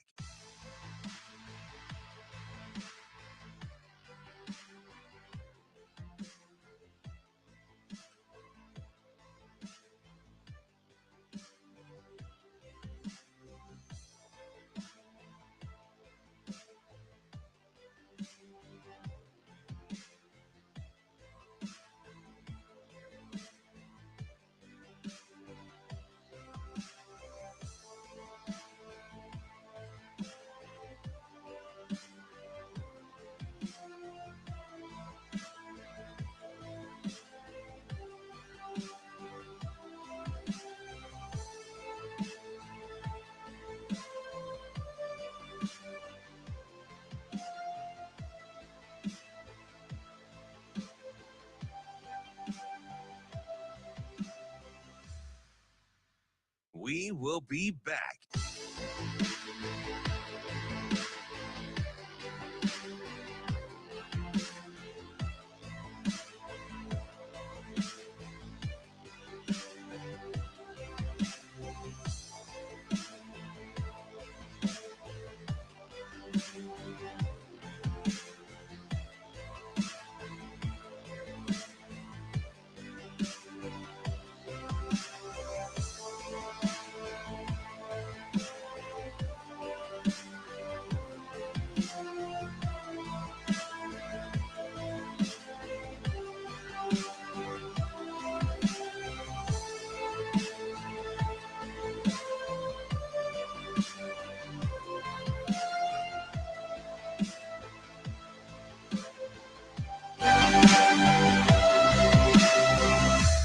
We will be back.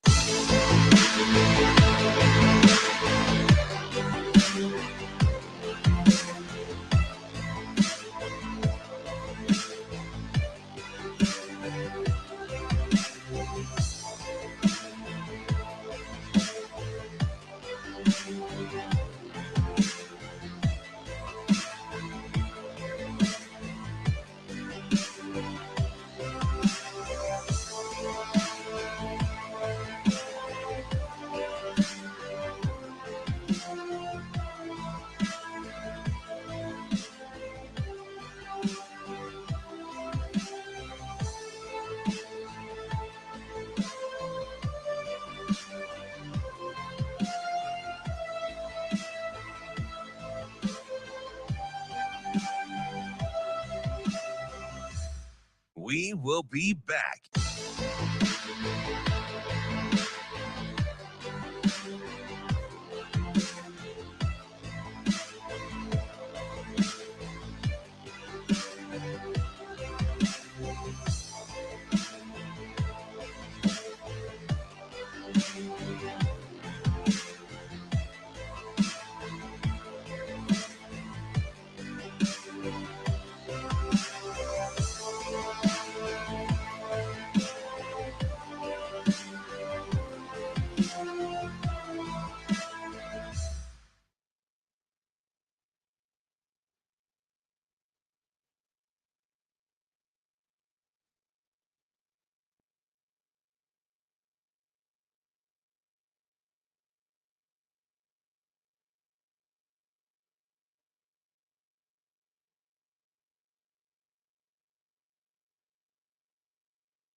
You're listening to Hurrdat Sports Radio. Yes, sir. So definitely not the same person. Obviously, you know, the players have brought the best out of me. Totally changed my life in the best way. Listen first, speak less. I think, you know, in all areas, whether it's on the practice field, in the classroom, in a staff meeting, because you don't know what you don't know. So I think that's helped me grow. And then just those guys, right? You know, I want what's best for them. So, you know, we're gonna grind. That's our staff. We're gonna grind for our guys. Wrapping up hour number 2 here on Hurrdat Sports Radio, AM 590, ESPN Omaha, ESPN Tri-Cities. That's DB. I'm Ravi, Lulla. We're live on Twitter, Facebook, and YouTube here from the Hurrdat Sports Bar and Grill on the Pillar Exterior stage. Speaking of which, coming up on April 26th, Team Jack is having an event. Team Jack Live here at the Hurrdat Sports Bar in La Vista. Amir Abdullah, Kenneth Bell, and one Nate Geary is going to be here, all to support Team Jack. All ticket proceeds go directly to the Team Jack Foundation. That is a 5:30 p.m. show. Doors open at 5 p.m. To get tickets, go to eventbrite.com and just search Team Jack. That's going to be the easiest way to do it. There's a URL if you want to go to Hurrdat Sports Bar on Twitter, but easiest way to find it is go to eventbrite.com, search Team Jack, and you will be able to get tickets for this great event, Team Jack Live, to support. That's a good trio, too. Like, if you want people to... That'll be a fun group. Be authentic. Yeah, that'll be a fun group. And, you know, some of better guys we've seen in Nebraska in the last 10, 15 years. And, I'm a big, well, actually all those guys, but yeah, it's good. That's a good group. I'm going to go back to something Jay said about it kind of sneaking up on you. Basically what he was saying, right? You didn't realize that, hey, those brush strokes, that was my defense, or, polishing the car. Like I have to be able to do that over, and it's applicable here. What's funny is even somebody that's done it and knows that it works, I still don't realize, like when he says it, I'm like, yeah, you know what? That's absolutely right. But even when I'm watching it happen real time, I don't mean like I should know. No, but you've been through it, so you have a different perspective than other people. It's sneaky to me. Yeah. And I've done it, right? So when I see them do a drill over and over and they're gassed or they're a little bit frustrated because, you feel like you had good leverage, but it's not top shoulder, right? What's the difference in here? Is it 2 feet, shoulder to shoulder? Yeah, about, I think for most people, depending on how big you are. But so you're talking about 2 feet, right? Yeah.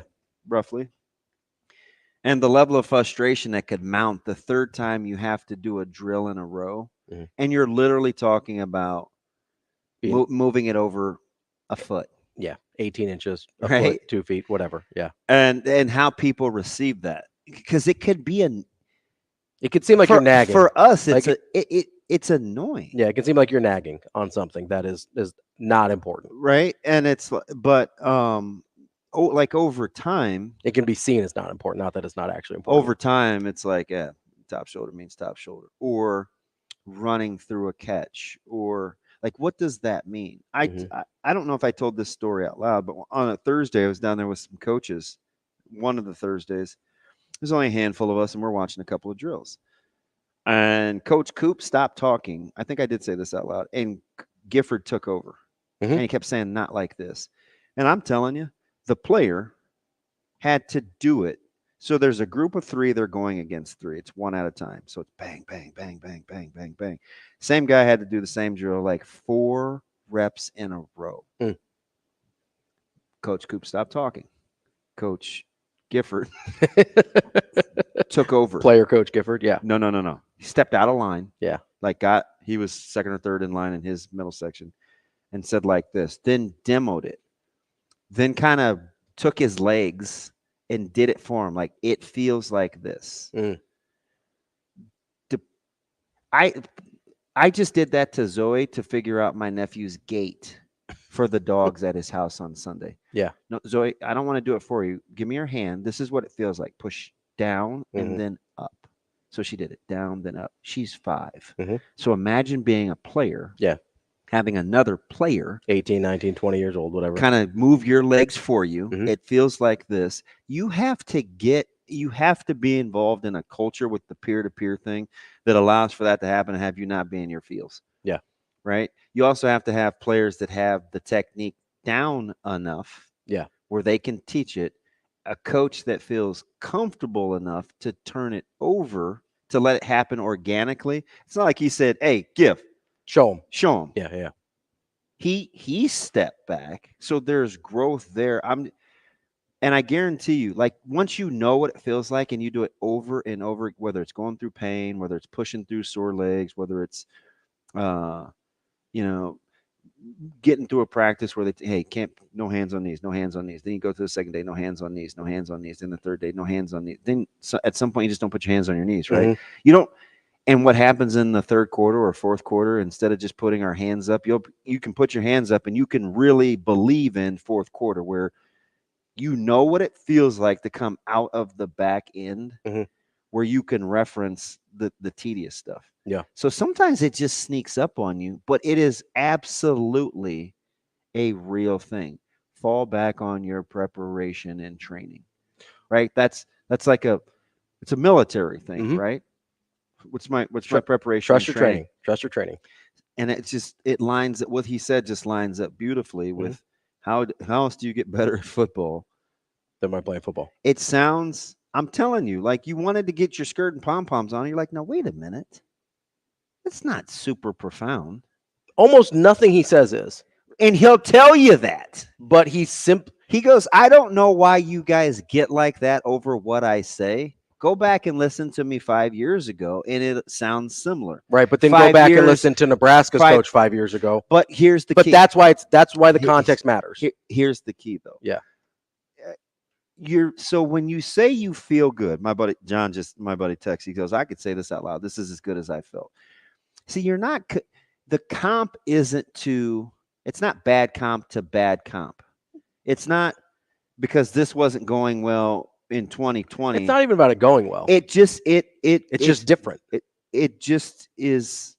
You're getting better at football, and you can safely say that. I don't know how many games they're going to win, but I know one thing: hard pressed to find a player that's worse in 2024 right now than he was in 2023. Mm-hmm. And that's what are you doing in the meantime until you start stacking W's? When I say you can't compare it to what Coach Rule was saying 5 years ago.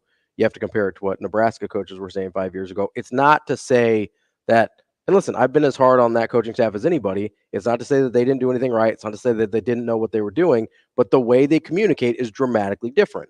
So it sounds so much different. That's why it feels novel to us, even though he's been saying it for 5 years. I remember it is novel to us. I said, a lot of good coaches say this. We're just not used to it being said. Yes. And also, he does sell himself short a little bit because he said the same thing about. He's just self-deprecating enough where it works. Yes. Whereas, he said this kind of same thing about Bill Belichick when he was coming in for the coaches clinic, where he goes, hey, the genius of Bill Belichick is for him to make things so simple.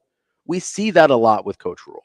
And I'm not saying he's Belichick, obviously, but there's a similar ability to translate information in a really simple way where it's kind of like, oh, why didn't I think of that? Right? Like when you're trying to help somebody figure out, how to get their money under control, it's like, well, hey, have you made a budget? You're like, oh, that's probably a good place to start. Yeah. Like, yeah, I probably don't know where my money's going until I know where it's going. Like, how would you're pretty secure, right? Sure. How would you feel like if I took your right hand and I was like, no, the stroke feels like this? Yeah, it's probably a little awkward. Yeah. But again, I'd probably is it easier for an adult or for a kid? Because could I convince you that adults should not take it as personal as somebody younger? Yeah, but they will. They'll take it more personal. Okay, so it's probably harder for 18, 19-year-old, right? Even though we have more habits formed. Accountability is a sliding scale of mastery of the subject and trust in the person delivering the information. Right? So I get, yeah. Obviously, Gifford has to have mastery of the subject, right? But he also has to have the trust of the person he's instructing to allow him to do that. Mm-hmm. Because otherwise, they'll just resent him for it. You can have as much mastery as you want in something. If the person that you're talking to doesn't trust you, they will resent you for the thing you're saying, even if it's right. Yep. But a talented running back room can't coexist unless you trust the guys that are telling you the information. Yeah, I get it. And that goes from I get it. That goes 100%. from Coach Solich in the room. That goes to the other guys you're competing against. 100%. If you don't trust those guys, then that gets real toxic in a hurry, right? That's the biggest difference to me. Is I'm not denying that there was some level of mastery of the subject with previous coaching staffs, right? I don't think the trust was high enough in order to make it work for whatever reason.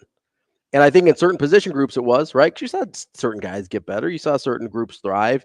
Especially in 2022, the defense under Chenander was pretty good. And you saw 21 was pretty good. And you saw some things that you like. But there wasn't enough of that combination of both mastery and trust to ever get you to the place you wanted to be. That's funny. I just think of real life examples that are kind of petty, but the same way in terms of people we want to do business with or that do business for us. Mm-hmm.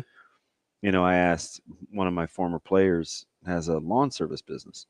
Mm-hmm. So I asked him yesterday, I knew that they put down whatever. I'm not even going to pretend to know some something. And we had their dandelions. So I texted him and I said, hey, did you do this, and this? And he said, yeah, they appear to be a little more airborne this year. Mm-hmm. We'll come back with round 2 on whatever day. And I said, hey, man, I trust you. You could tell me, next full moon, they'll all die, and I believe you. And he goes, well, I wouldn't go that far, but we'll get it eradicated. But it was a trust thing because I've seen you've process. seen the results. I didn't even know if he didn't even really answer the question if he put the stuff down. Yeah. I just figured they get it under control. He'll figure it out. Coming up next, we're going to talk to the one, the only Kevin Kugler here on Hurrdat Sports Radio. We will be back.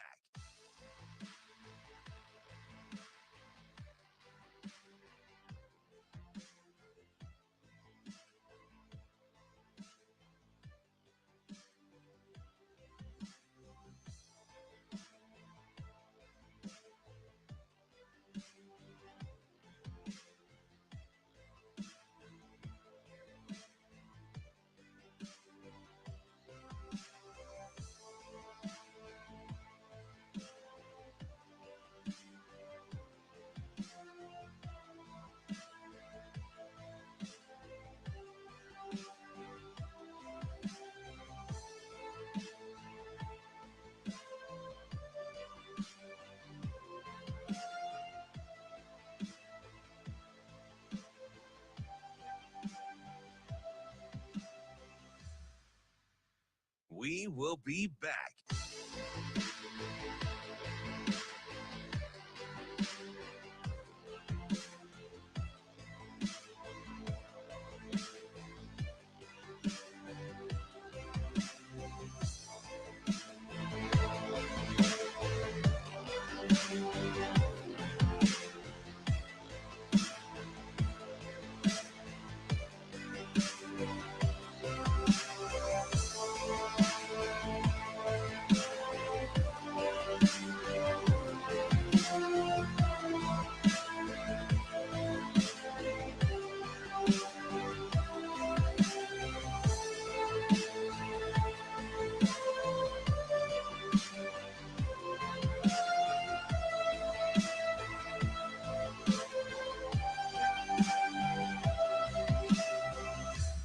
We will be back.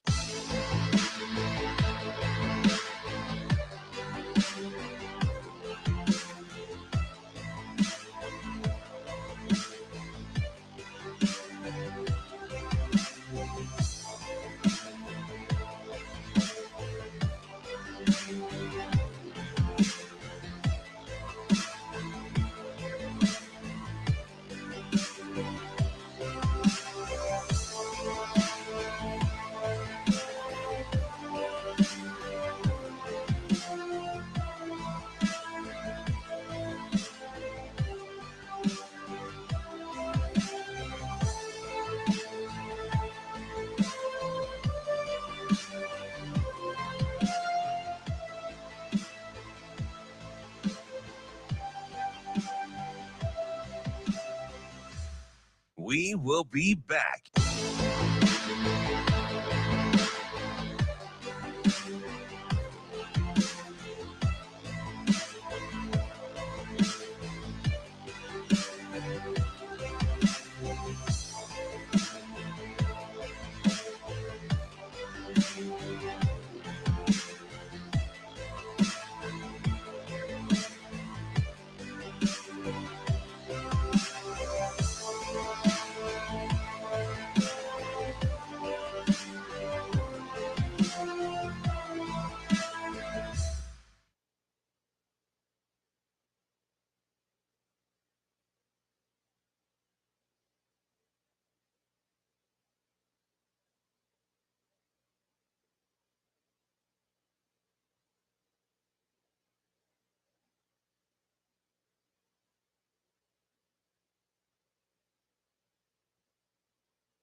Welcome to Hurrdat Sports Radio. UConn by 15. 6.9 to go. In it comes to Ethan Morton. He's going to dribble this one out. And the second verse is the same as the first. UConn repeats as national champions. The third team to repeat in the last 50 years. Kicking off hour number 3 here on Hurrdat Sports Radio, AM 590, ESPN Omaha, ESPN Tri-Cities, and KFOR in Lincoln. That's DB. I'm Ravi Lulla. We're here on the Pillar Exterior stage. And we are joined on that Hurrdat hotline by the one and only Kevin Kugler. Kevin, how are you this morning? Good morning, gentlemen. How are you? K2, how we doing, buddy? So excited to have the chance to say words to you, Damon Benning, and to Ravi as well. What a thrill this morning. Oh, gosh. Well, we appreciate we're glad we can give you that opportunity, Kevin. 10 seconds in. At least you're consistent.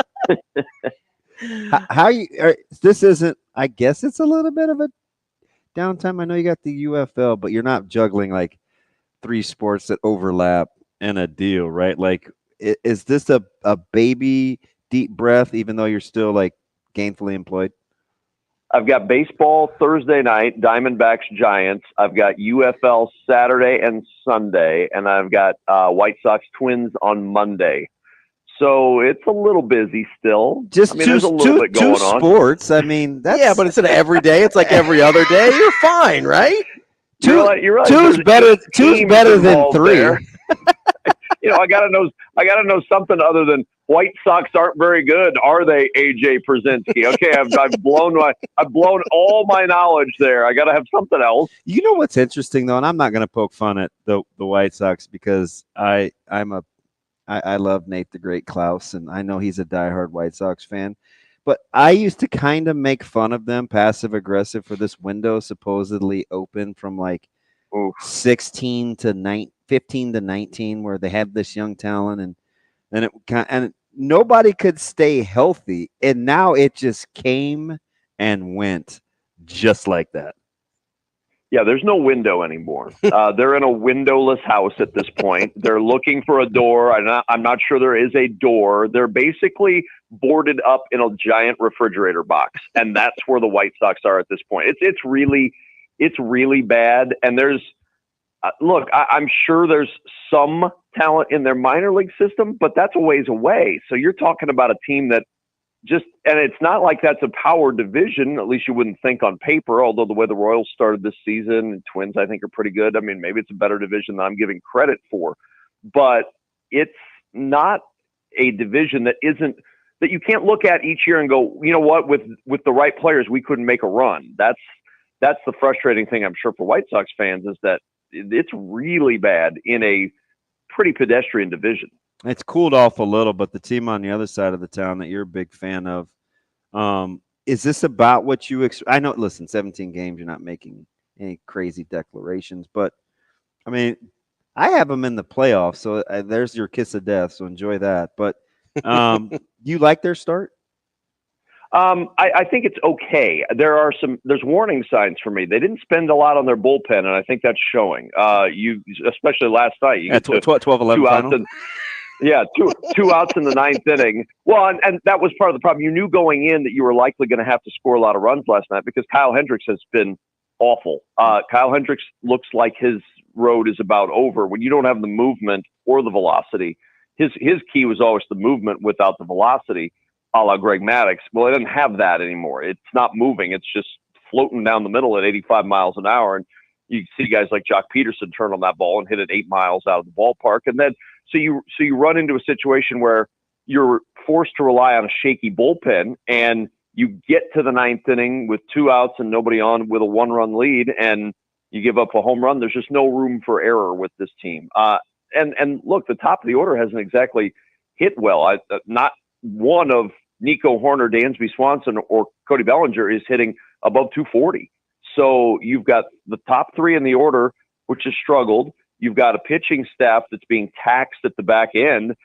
I mean, they've done yeoman's work to get to this point. I'm not overly frustrated with a start, certainly. I think they're right there, and I think there's room to grow, but the bullpen is a giant red flag for the Chicago Cubs.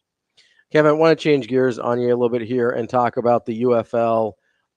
It's something. It's kind of an interesting situation, obviously, with the 2 leagues merging. Do you think they're set up better for more success than we've seen out of recent attempts at either spring or alternative leagues? I think the first thing, Ravi, that you have to have is a commitment from whoever is backing it. And I know that this league has that. They have the commitment from The Rock on one side, from Fox on the other side, to try to make a go of it and see if it's a sustainable thing. so far, the TV numbers have been very good for this. You're averaging I like it. 800,000 to 1 million. And look, is it the NFL? No. Mm-hmm. Is it pretty good football? Yeah. Are there some innovative things that I think should translate over to the National Football League? Absolutely. The transparency that you have with officiating in this league is fantastic. I think it would solve so many problems for people if you knew more about what was going on with the officials. And you always hear it in this. It's everybody's mic'd up. Mike Pereira or Dean Blandino in the replay center, all of their stuff is piped into the stadium, so everybody at the game knows what's going on and what you're looking at. I love that aspect of it. The first down line is fantastic. The ability to measure that without having chain gangs come out, I love that. There's a lot of innovation that you can take from this league and I think move into other leagues. And that's what a spring league should be. A spring league should be an experimental league for things as well. And I love the fact that they are doing that in the UFL. Okay, how much of it has to do with the fact that, and I don't know how this actually works, but we've seen other TV package deals, and we're like, oh, okay, they're connected, but yet it doesn't work. So far, you mentioned the viewership numbers. It is spring, and that hasn't had a great track record.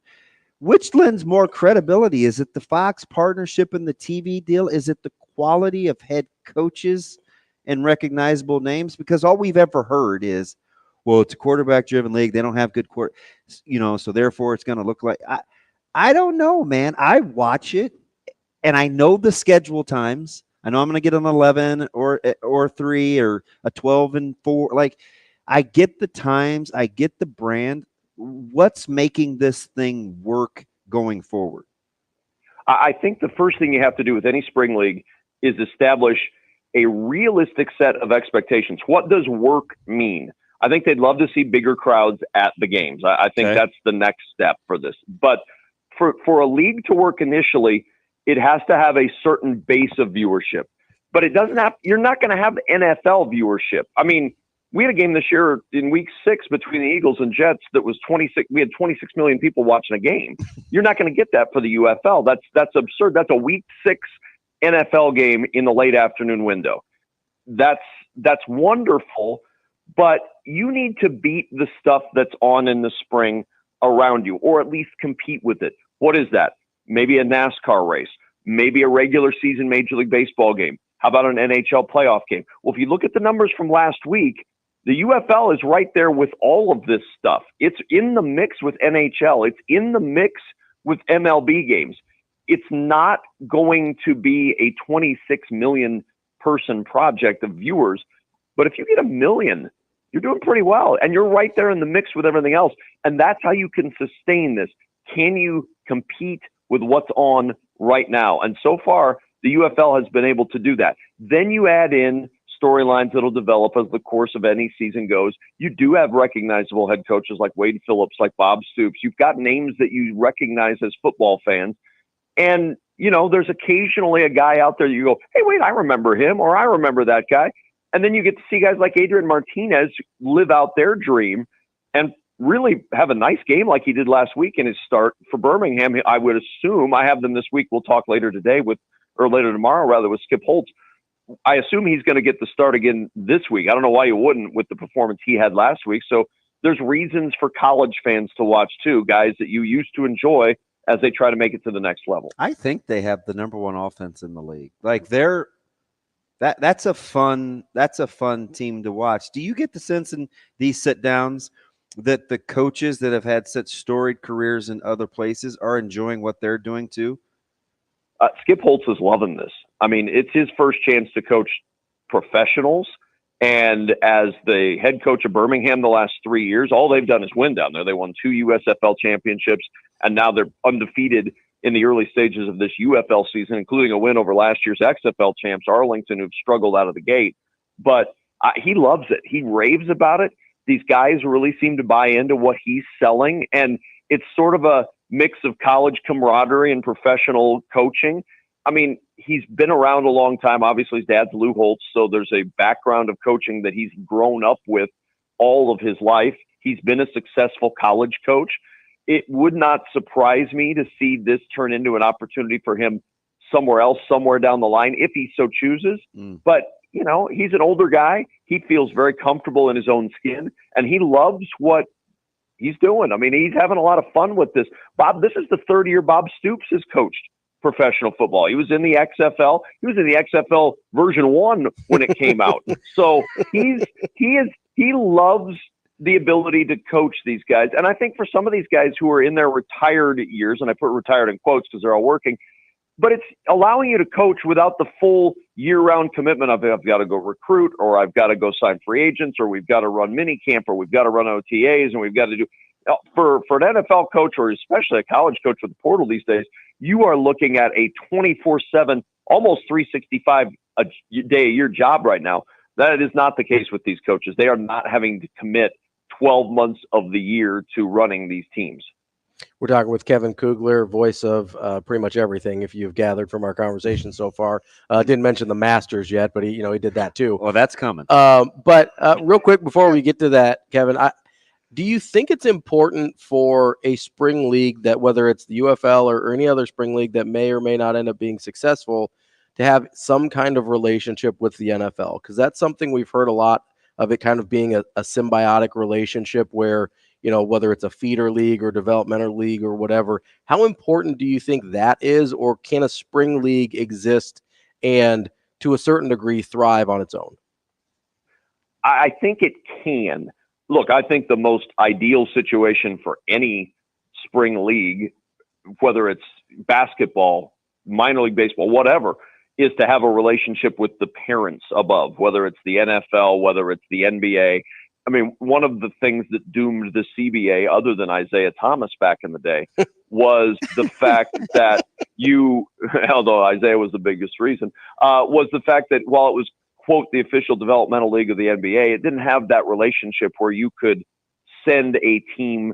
You know, you didn't have 5 teams affiliated with the Omaha Racers and they would send their players down to play in Omaha. I think that would have really made the CBA thrive. I don't think the UFL has to have that, although I think if you got to the point where the Chicago Bears were affiliated with X team and the New England Patriots were affiliated with Y team, and they sent 3 or 4 of their practice squad guys to play in the spring league, and you knew as a fan of the Bears that if you watched the Birmingham Stallions, you were going to see 3 or 4 Bears players, 3 or 4 Vikings players. Maybe each team in the UFL is affiliated with a division in the National Football League. I don't know. I think that would be an ideal situation if you're somebody who loves the idea of a spring league, but I don't think it's imperative that you have that. And the reason I say that is it's thriving to a certain degree right now. The numbers are so good out of the gate, and it hasn't really faded through 3 weeks against some pretty stiff competition. Now, remember, this league started early, and it started up against the NCAA tournament. Yeah. And then last week goes against a holiday weekend. The 2 weeks before goes against the holiday weekend. It goes against the Masters. It goes against the Final Four. I mean, you're looking at some pretty stiff competition, and it seems to have held its own in relation to the expectations that you would have for those viewership numbers. I think you have to be really encouraged if you're a fan of football year round that this is off to such a solid start. One of the most recognizable voices in sports. I almost hate to do a reset because it's like, duh, but talking with Kevin Kugler. Tim Johnson, I have one more question about the UFL. You've done it. You do college. You do the NFL. Are there any rules? There's a couple. I'm curious to get your thoughts. Are there any rules you'd like to see kind of tried out in the NFL? Or is it because it's such a viewing behemoth, you'd like to leave well enough alone? I think it would be fun. I know they won't ever do it, but I think it would be fun to see the UFL's extra point rule in the NFL, where there are no kicks. There are no extra point kicks. You get 1 point for a play from the 2-yard line, 2 points from the 5, 3 points from the 10. That would be so fun to watch. That, or not that you can eschew the onside kick and go for it on 4th and 12. We saw it last week for DC. They went for it on 4th and 12. They converted. They kept the football, and they went on to win the game as a result of that. Instead of an onside kick, and maybe you make it 4th and 15 in the NFL, so it's even a little more degree of difficulty. I don't know, but 4th and 12 is the rule. in the UFL, and I think that's fun. That adds a little bit of excitement. It all comes down to one play, but it's pressure on both sides, which I think is really cool. I've tinkered with the kickoff thing, but for me, I'd like to see an 8-point game not have to be a tie with a 2-point conversion. I like the opportunity to get 9. Yeah, to win. Right, with some of these quarterbacks in the NFL and that kind of game, I think that would be pretty cool. Can you imagine Andy Reid drawing up something from the 10-yard line to win a game with a 3-point conversion in clutch moments? That would be awesome. Can you imagine then the criticism that would come when you could have run a play from the 5 and tied the game, but you were greedy and you went from the 10? What were you thinking? Why would you go for 3 points? Oh, I would love. I kind of this may be asking too much. What do you think about the anytime challenge? I don't know. I'm torn on that one. And because it doesn't even have to be called. Yeah. No, it doesn't. It can be a non-call. Like you can challenge that you thought the left tackle. Remember how we always had these conversations NFL season? The left tackle's moving early all the time. He's moving early, and it's not getting called. You can force the officials to look at it, and they can drop the flag in the UFL for a false start, which you cannot obviously do in the NFL. But they only get one of them, and you don't. It's not as if you get it right, you get it again. That's it. There's a challenge. Once you've used that challenge, I love that part of it because I wouldn't want it to continually be a renewable challenge. That Coach Jones got 32 challenges in the game because he got the first 31 right. I don't know that anybody wants that as a viewing public or as a broadcaster in the booth, but I do know that it does provide an interesting twist that you can ask for a penalty to be called. Hey, they didn't call hold on that guy, but that's the only thing they look at. They won't look at anything else. So maybe there's a false start and some guy broke out like a bag of nickels and hit somebody on the back of the head. They won't flag the guy with the bag of nickels. They'll only look for the false start. Well, you'd like to see the bag of nickels called on the field originally. You would. You'd think that would get called. But you never know. You never know. Somebody's got that bag. Who knows? It's a big field, and there's only so many officials. Hard to see the bag of nickels occasionally. Kevin, let's switch over to the Masters. Obviously, over the past weekend, I think a lot of people kind of felt like it was anticlimactic on Sunday, the way Scotty Scheffler kind of just squeezed the life out of the rest of the field on Sunday. But I guess, what does it feel like live as you're there? Because I'm sure it's one experience to watch it on TV and be like, there's not a ton of drama there. But there's got to be a certain amount of tension as you're watching it unfold, regardless of what the specific scores are. You know what creates the tension, Ravi? It's the fact that you don't have your cell phone. And it's not because you're tense about missing a call. You're tense because you don't have the full picture until they put it up on the manual scoreboards across the golf course. So you can't always be checking to see, oh, look, Scotty Scheffler's now got a 4-shot lead, or, oh, look, he went into the water at 12. You don't know that until they flash the score up at various locations. That's always been the charm of Augusta National, is that you're sitting in the stands at Amen Corner and they pull down the back of the scoreboard and they push up new numbers. And on Sunday, you're watching it and you hear the collective gasp, or people cheer. People cheer for a dude putting a red number up on a board because it's changed the entire picture of the tournament as you sit at Amen Corner. That's where the tension comes from at Augusta. It's not because you just don't have the full picture. You can't be checking with, your phone to see, oh, hey, look, I just saw on Twitter that Oberg dunked it in the water and on 13. He put it in the tributary to Rays Creek in front of the hole. You can't check that. So you don't know until it flashes up. That's where the tension comes. It's honestly, I love it. I love the fact that they don't have cell phones out there. First, it forces people to engage with others. And while I'm generally against that as a principle, I don't hate it at the Augusta National Golf Club. And secondly, it's just that kind of fun thing where you have this crowd moment in the stands where all of you are reacting to a manual scoreboard. It's like sports watching had to have been in the 1950s or 60s, and that's kind of cool. It's interesting just listening to you talk. I'm always thinking, gosh, this it really is. It is interesting listening to me talk. Thank you. I appreciate it. Thanks for having me on. So But I got to say this with the Sterling's retiring and Vern Lundquist and you doing what you do, you have to kind of stay motivated, right? I get the gainfully employed thing, but your level of greatness is, it's there, and I'm not asking you to admit it. And you have X amount left in the tank, but do you have a peer that motivates you for level of consistency as you get into kind of? I mean, you're. How old do you think I am? This is ridiculous. I think you're. How much I have left in the tank? I think you're mid. I think they're you're in their mid-50s, Damon. Listen.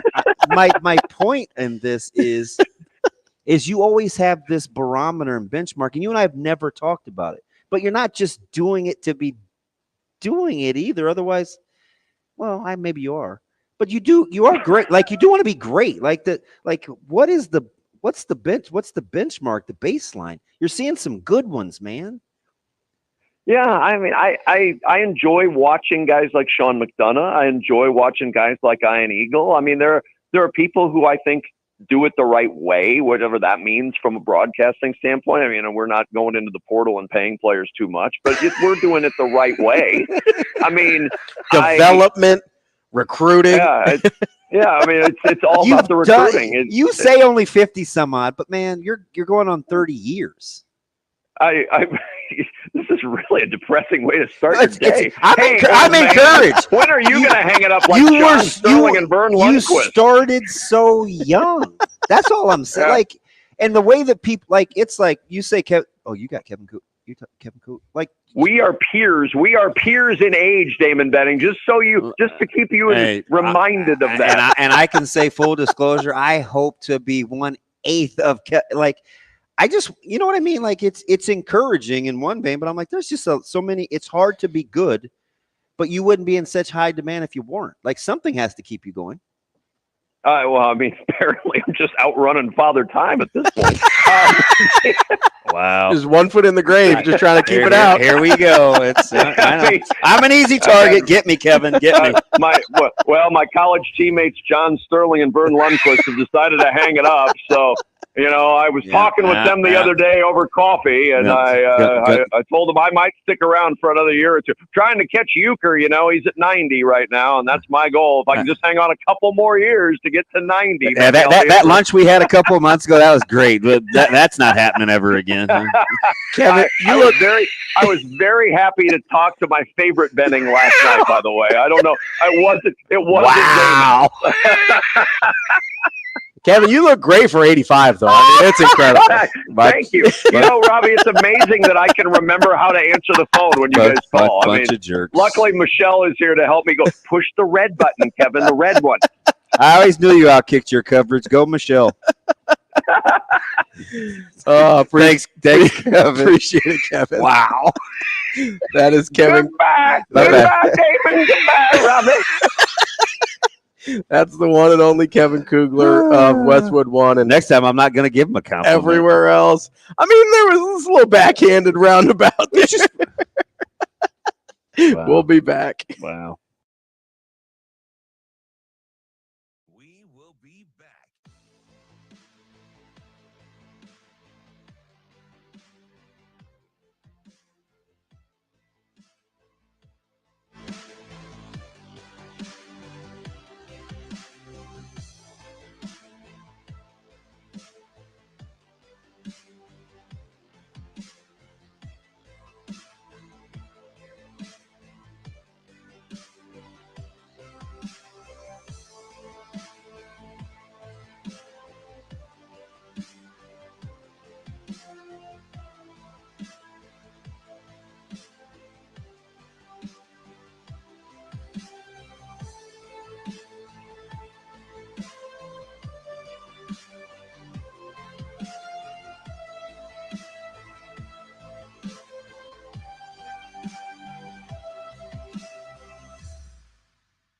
We will be back.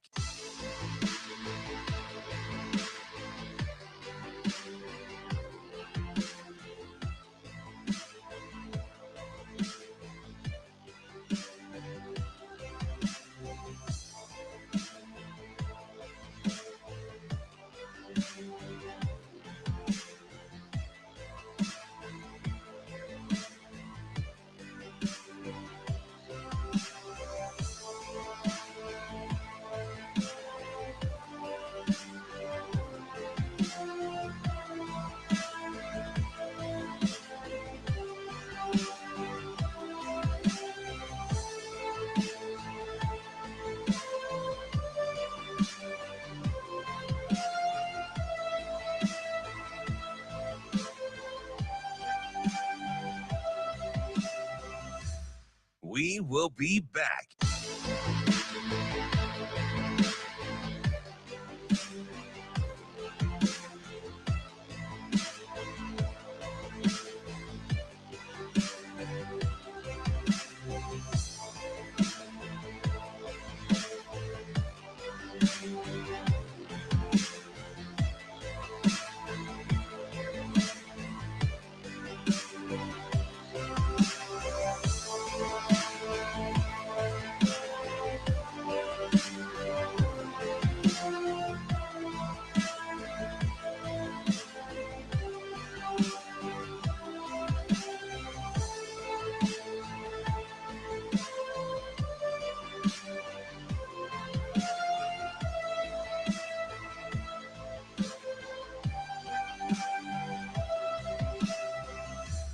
We will be back.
You're listening to Hurrdat Sports Radio.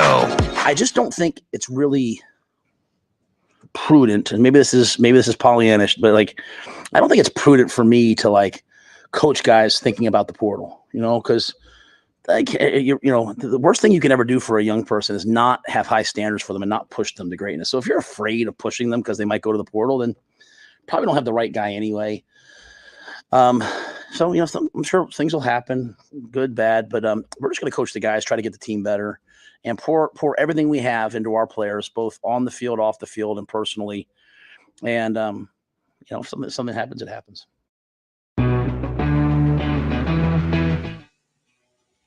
We're back here on Hurrdat Sports Radio, AM 590 ESPN Omaha, ESPN Tri-Cities, KFOR in Lincoln. And I've got to remind you to get out to Lauritsen Gardens for the Brickosaurs exhibit. Much like the dinosaurs, it will not last forever. It ends May 12th. You got to get out there and see the incredible brick sculptures out at Lauritsen Gardens. And the cool thing that me and DB found out on Friday was they're surrounded with plants that they would have been around when they were alive as well. That's how it connects into the gardens portion of it. It is a super cool exhibit, but not going to last forever. You got to see it before it goes extinct. Go to lauritsenGardens.org to get tickets to Brick Live Brickosaurs down until May 12th. What was TK is exactly right. Shane, you're vouching for me. Right? I just got Kugler, didn't I? I mean, that was the epitome of Kevin Kugler. Didn't want to take the compliment. I didn't want to. And I'm not listening to you because you're I do. You're like what I do.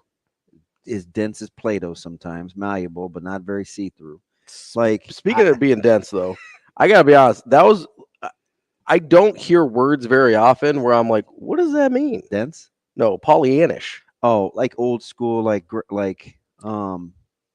to look it up. I did. I had to look it up. Sounds like a dinosaur name. Well, he used prudent and Pollyannish in the same. I know what prudent means, but like I don't know that I've ever heard the word Pollyannish before. We typically wouldn't.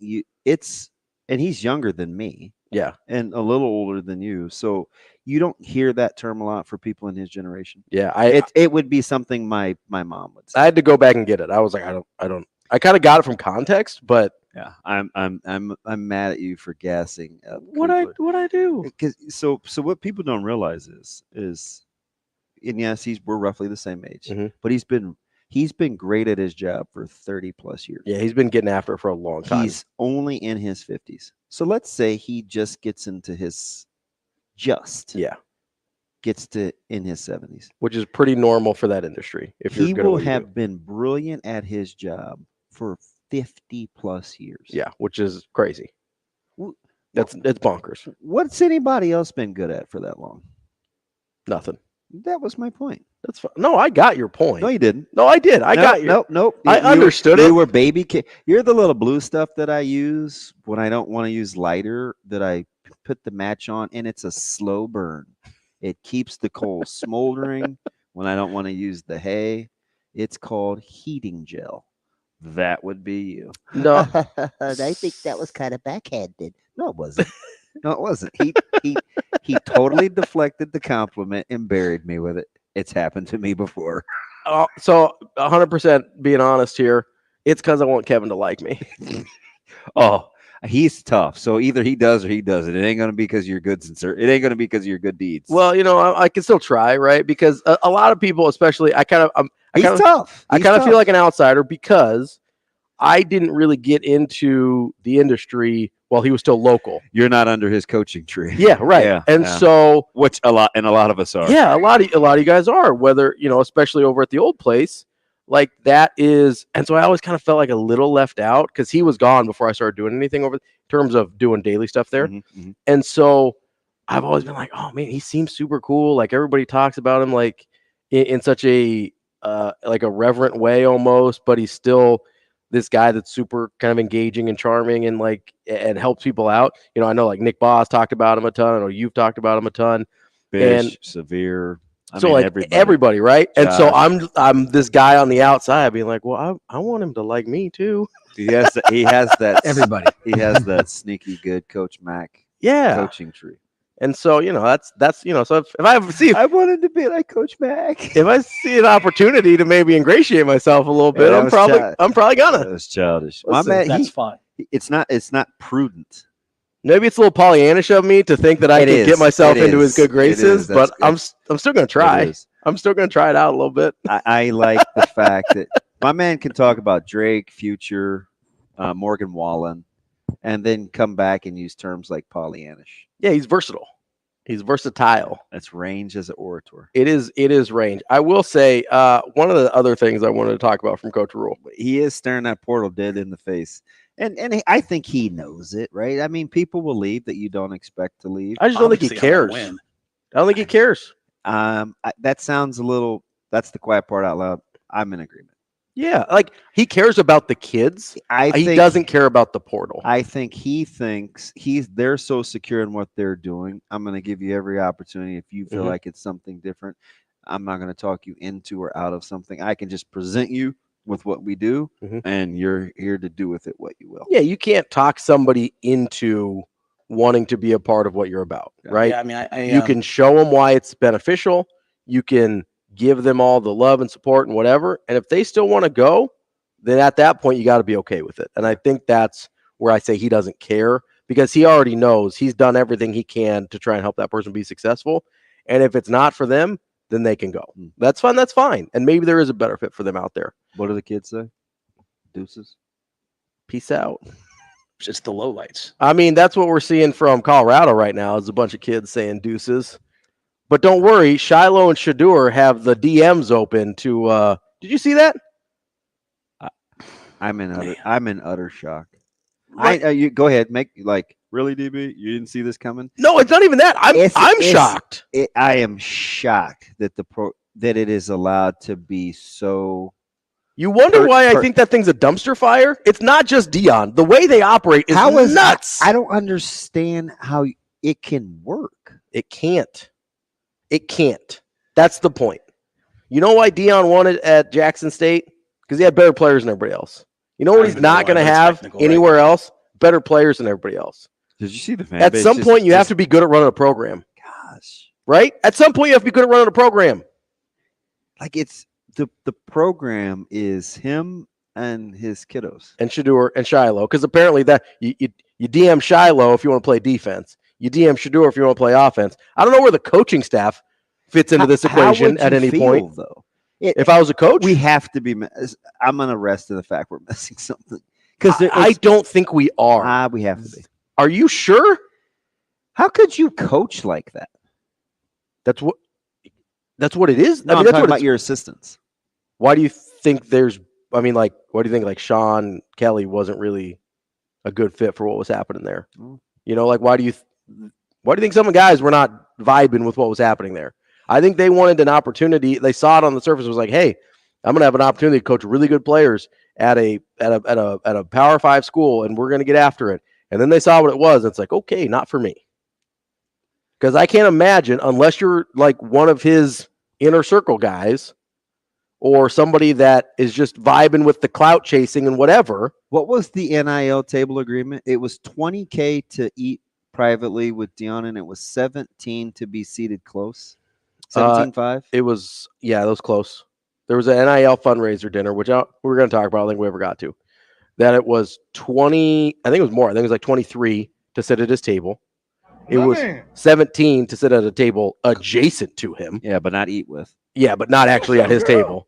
It was like 15 to sit with players, and then it was like 12 to be in the room. Interesting. And you're telling me this, like, you don't even want to get me started on the professor thing the other day. So here's the deal. They're 1-0 against us. So I always reserve judgment because that doesn't mean he's doing things the right way. No, I understand, but both can be true. Yeah, but they still have scoreboard. I'd rather be 0-1 against Dion than operate the program the way he does. And over time, you're probably right. Like I don't see how you're going to be wrong about that. But that is not a sustainable method. And because you know what I would say. It wasn't sustainable for a whole season last year. What I'm telling you though, okay. On the other way around, you know what I would say? I'm so bad that I beat you. I'm running my program in such utter chaos that I beat you. That's fine. So there's not much you can say after that. Yeah, exactly. Well, I can still look myself in the mirror, so that's fine. And Nebraska ended up winning more games than Colorado, but they didn't beat them head to head. That's fine.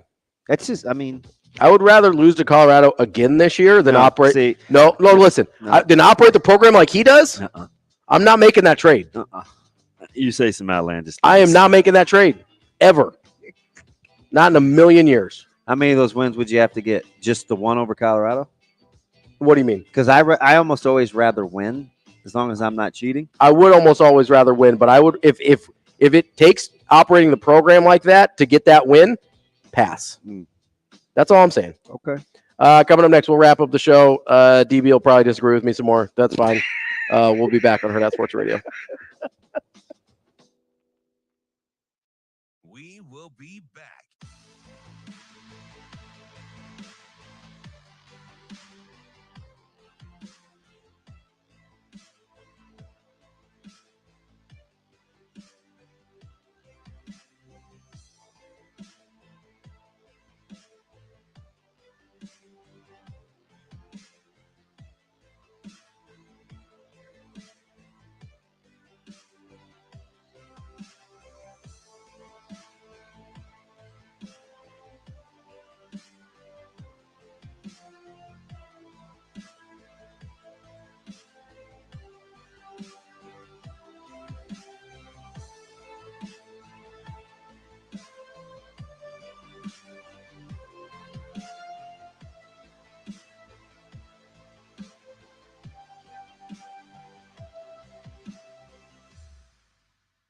We will be back.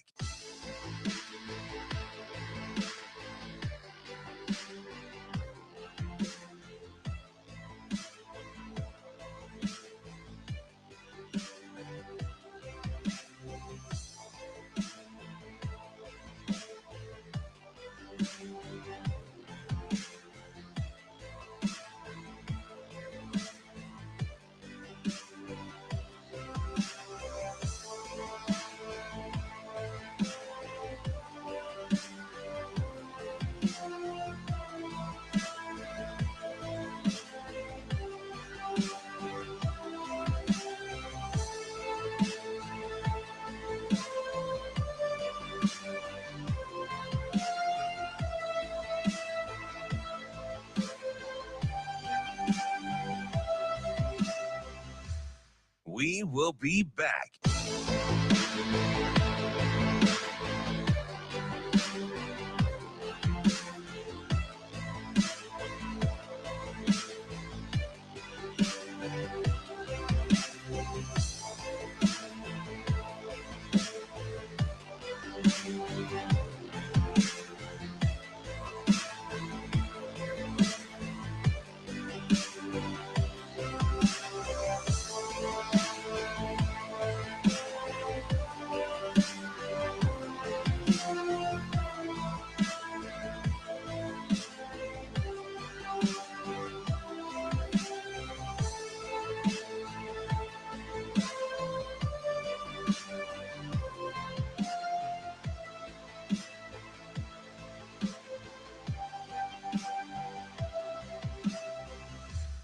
We will be back.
You're listening to Hurrdat Sports Radio.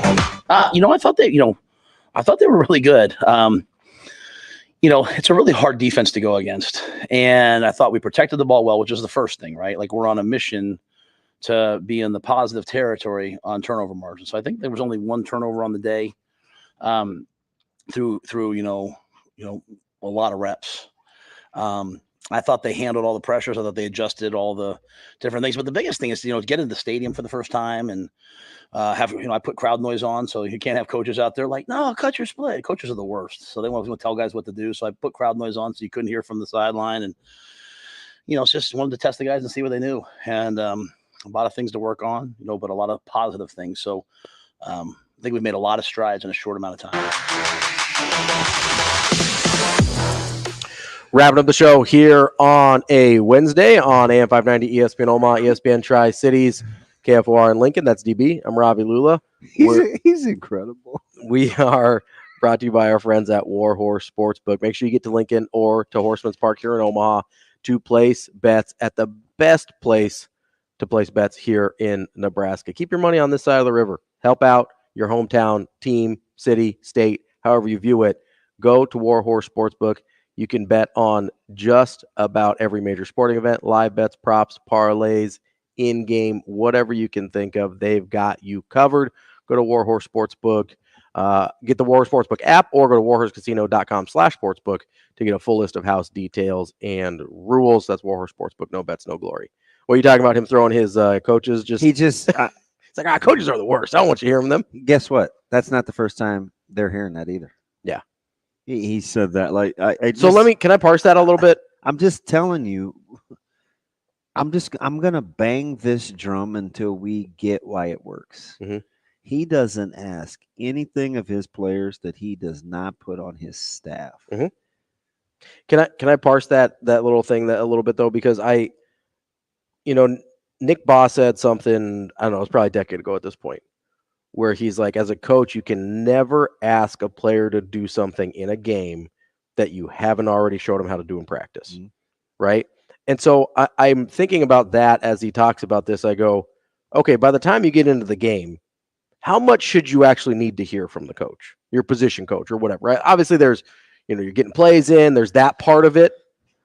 But how much should you actually need to hear? Like maybe little cues, reminders, whatever. You hear it from good coaches all the time. Game day is not about us. Right? So turn the music up, stay out of their ears. Game day is for players. Because at some point you got to. It's a celebration of your hard work. Go At have fun. some point you got to let go of the reins, right? And that's on game day. That's what I heard when he said that. And sometimes because I think people could think maybe he's just making a joke. And I can think of a handful of times. Some we never figured out, right? Mm-hmm. I've seen post half, Bellevue West made some adjustments in the ground game against us, and they ran away with that thing. Couldn't stop the bleeding, right?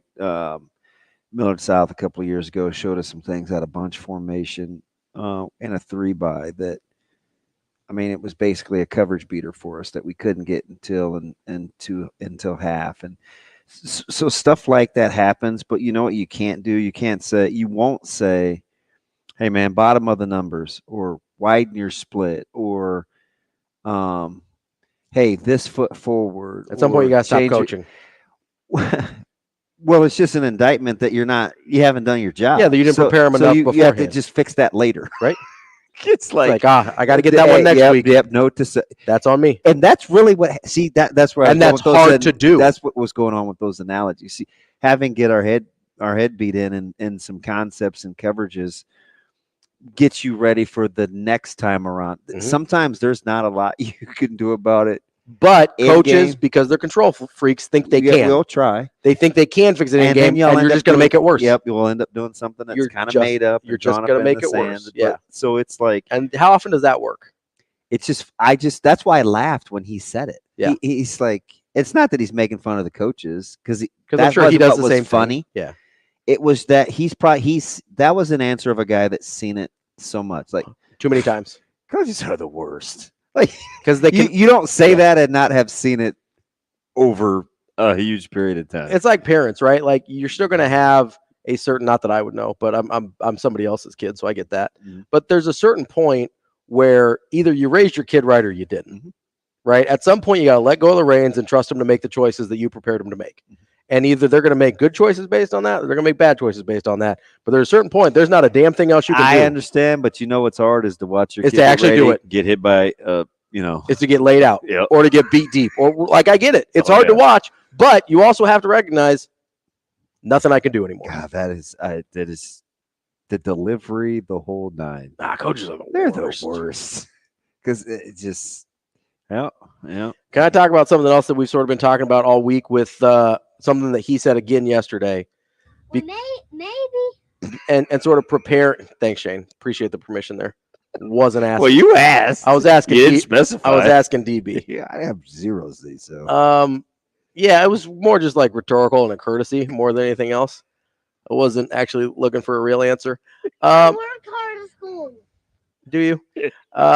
Yes.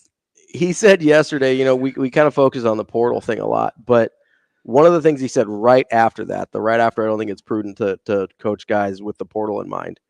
He says the worst thing you can ever do for a young person is to not have high standards for them. Mm-hmm. And I flip that because to me, that's only one side of the coin, right? Because in order to have high standards, in order to coach guys to meet those high standards, and in order to have like a functional relationship, the best thing I think you can do for a kid, and maybe I'm wrong because I don't have kids and I haven't coached for a few years, is give them permission to fail. Because if you don't give them permission to fail, they're never going to meet those high standards. You don't even have to go to kids. It can be in relationships. Anybody, right? How many times have you heard people in relationships say, well, can't you just love me for me? Sure. I absolutely can. It doesn't mean I'm going to condone the behavior, though. Yeah. I don't not love you because you can still expect better. Or different, or growth. Oh, every time I hear that response from people, whether it's an excuse for them not to take accountability, or to try to change the behavior. Usually, it's an excuse to not take accountability. Why can't you just love me for me? Still love you as a dad or whatever, and still want you to grow, and not condone the behavior. You can still want them to grow. As a matter of fact, if I didn't care, that's probably where I would be like, hey, that's man, where you should be concerned. Do what you want to do. Yeah. That's where you should be concerned. I never understood why people would say that. Well, if you love me, if not, well, if you loved yourself, you wouldn't rest in that. Sure. That's what I want to say. But not everybody's built to handle that. Right? Or if the love was reciprocal, then you'd understand, like, I'm not trying to change you, but I think we both need to grow in this situation. And that's why I love the dynamics between player coach, because if there's that mutual respect, like if a player, it is a lot like real life relationships. If the player has the coaches, if they put their needs first and the coaches put the players' needs first, you don't have to reset the expectation. It's built-in checks and balances. Now you might have to clarify sometimes. Oh yeah. It doesn't. Yeah, it's not on autopilot. You start from a place where everybody wants what's best for everyone else involved. You care about me, right? Yeah. Okay. So, and coach says, "Hey, listen, you know I care about you, right?" Player says, "Hey, coach, you know I care about you, right?" I care about you. And there's a lot of power. There's a huge difference between saying and but. Hey, I know what you just said about throwing a 12-6 curveball made me feel like this, and I want you to know, versus but I want you to know, because but means you're pushing off the point in order to get to what you want to say. Like you're kind of being dismissive. And as you're acknowledging, it's at least acknowledged, Yeah. and then you can go. But we can't even get to that point sometimes in functional dialogue. But when you do and you can receive it from what Coach McGuire say about listening a lot less, or listening a lot more and talking a lot less. When he said that, I was like, I know I like that guy. My dad told me I could learn 90% of what I need to know if I just listen. But it's amazing though, because you can just you get a feel. Yeah. And whether you agree with the player or not, just the fact that you know where they're at will help you adjust accordingly. 100%. Right. And how it fits within because the culture that's already being if established. you don't understand where they're at, or you're not willing to listen where they're at, you're going to be a worse coach, a worse teacher, a worse partner, a worse parent because of it. They use a lot of teaching, like Oh my gosh, like yes. academic ideology. Yeah. To coach, and it I feel good about that, because it's like practical application, or when you say coaches are teachers, because that's really what they Ideally, yeah, they should be good ones. The good ones are, and I think we sometimes think at the college level or the NFL level, it's not that anymore. But there's always something to teach. And NIL has changed our expectation level too. We're a lot more cynical and critical because no more harsh. There's money involved. Yeah. And I always wondered when we were going to go with the NIL thing, are the student athletes prepared for the scrutiny and the rigor that comes with the fact that for the shift in how people view them. Yep. Yeah. Just how, because it is different. What's his buckets from Colorado was vilified on Twitter. I mean, he was getting ruined. And everybody's like, "Oh man, leave the 20-year-old alone." And I get, you go in the comment, well, 20-year-old was making more money than I am. You got to be able to deal with. So people use that as a shield, for their vitriol, for their bad behavior, right? Good stuff there. Well, I'm sure we'll get into more of. There's a bunch of stuff the Coach Rule said yesterday that we didn't get to yet. We didn't get to defensive backs today. We'll try again tomorrow. You never know. I promise we will get to every position before August 31st. I cannot make any promises that'll happen a day before that. August 31st. I thought you were at least going to say Friday the 26th. Oh, God, no. I can't imagine that's ever going to happen. That's DB. I'm Ravi Lulla. This is Hurrdat Sports Radio.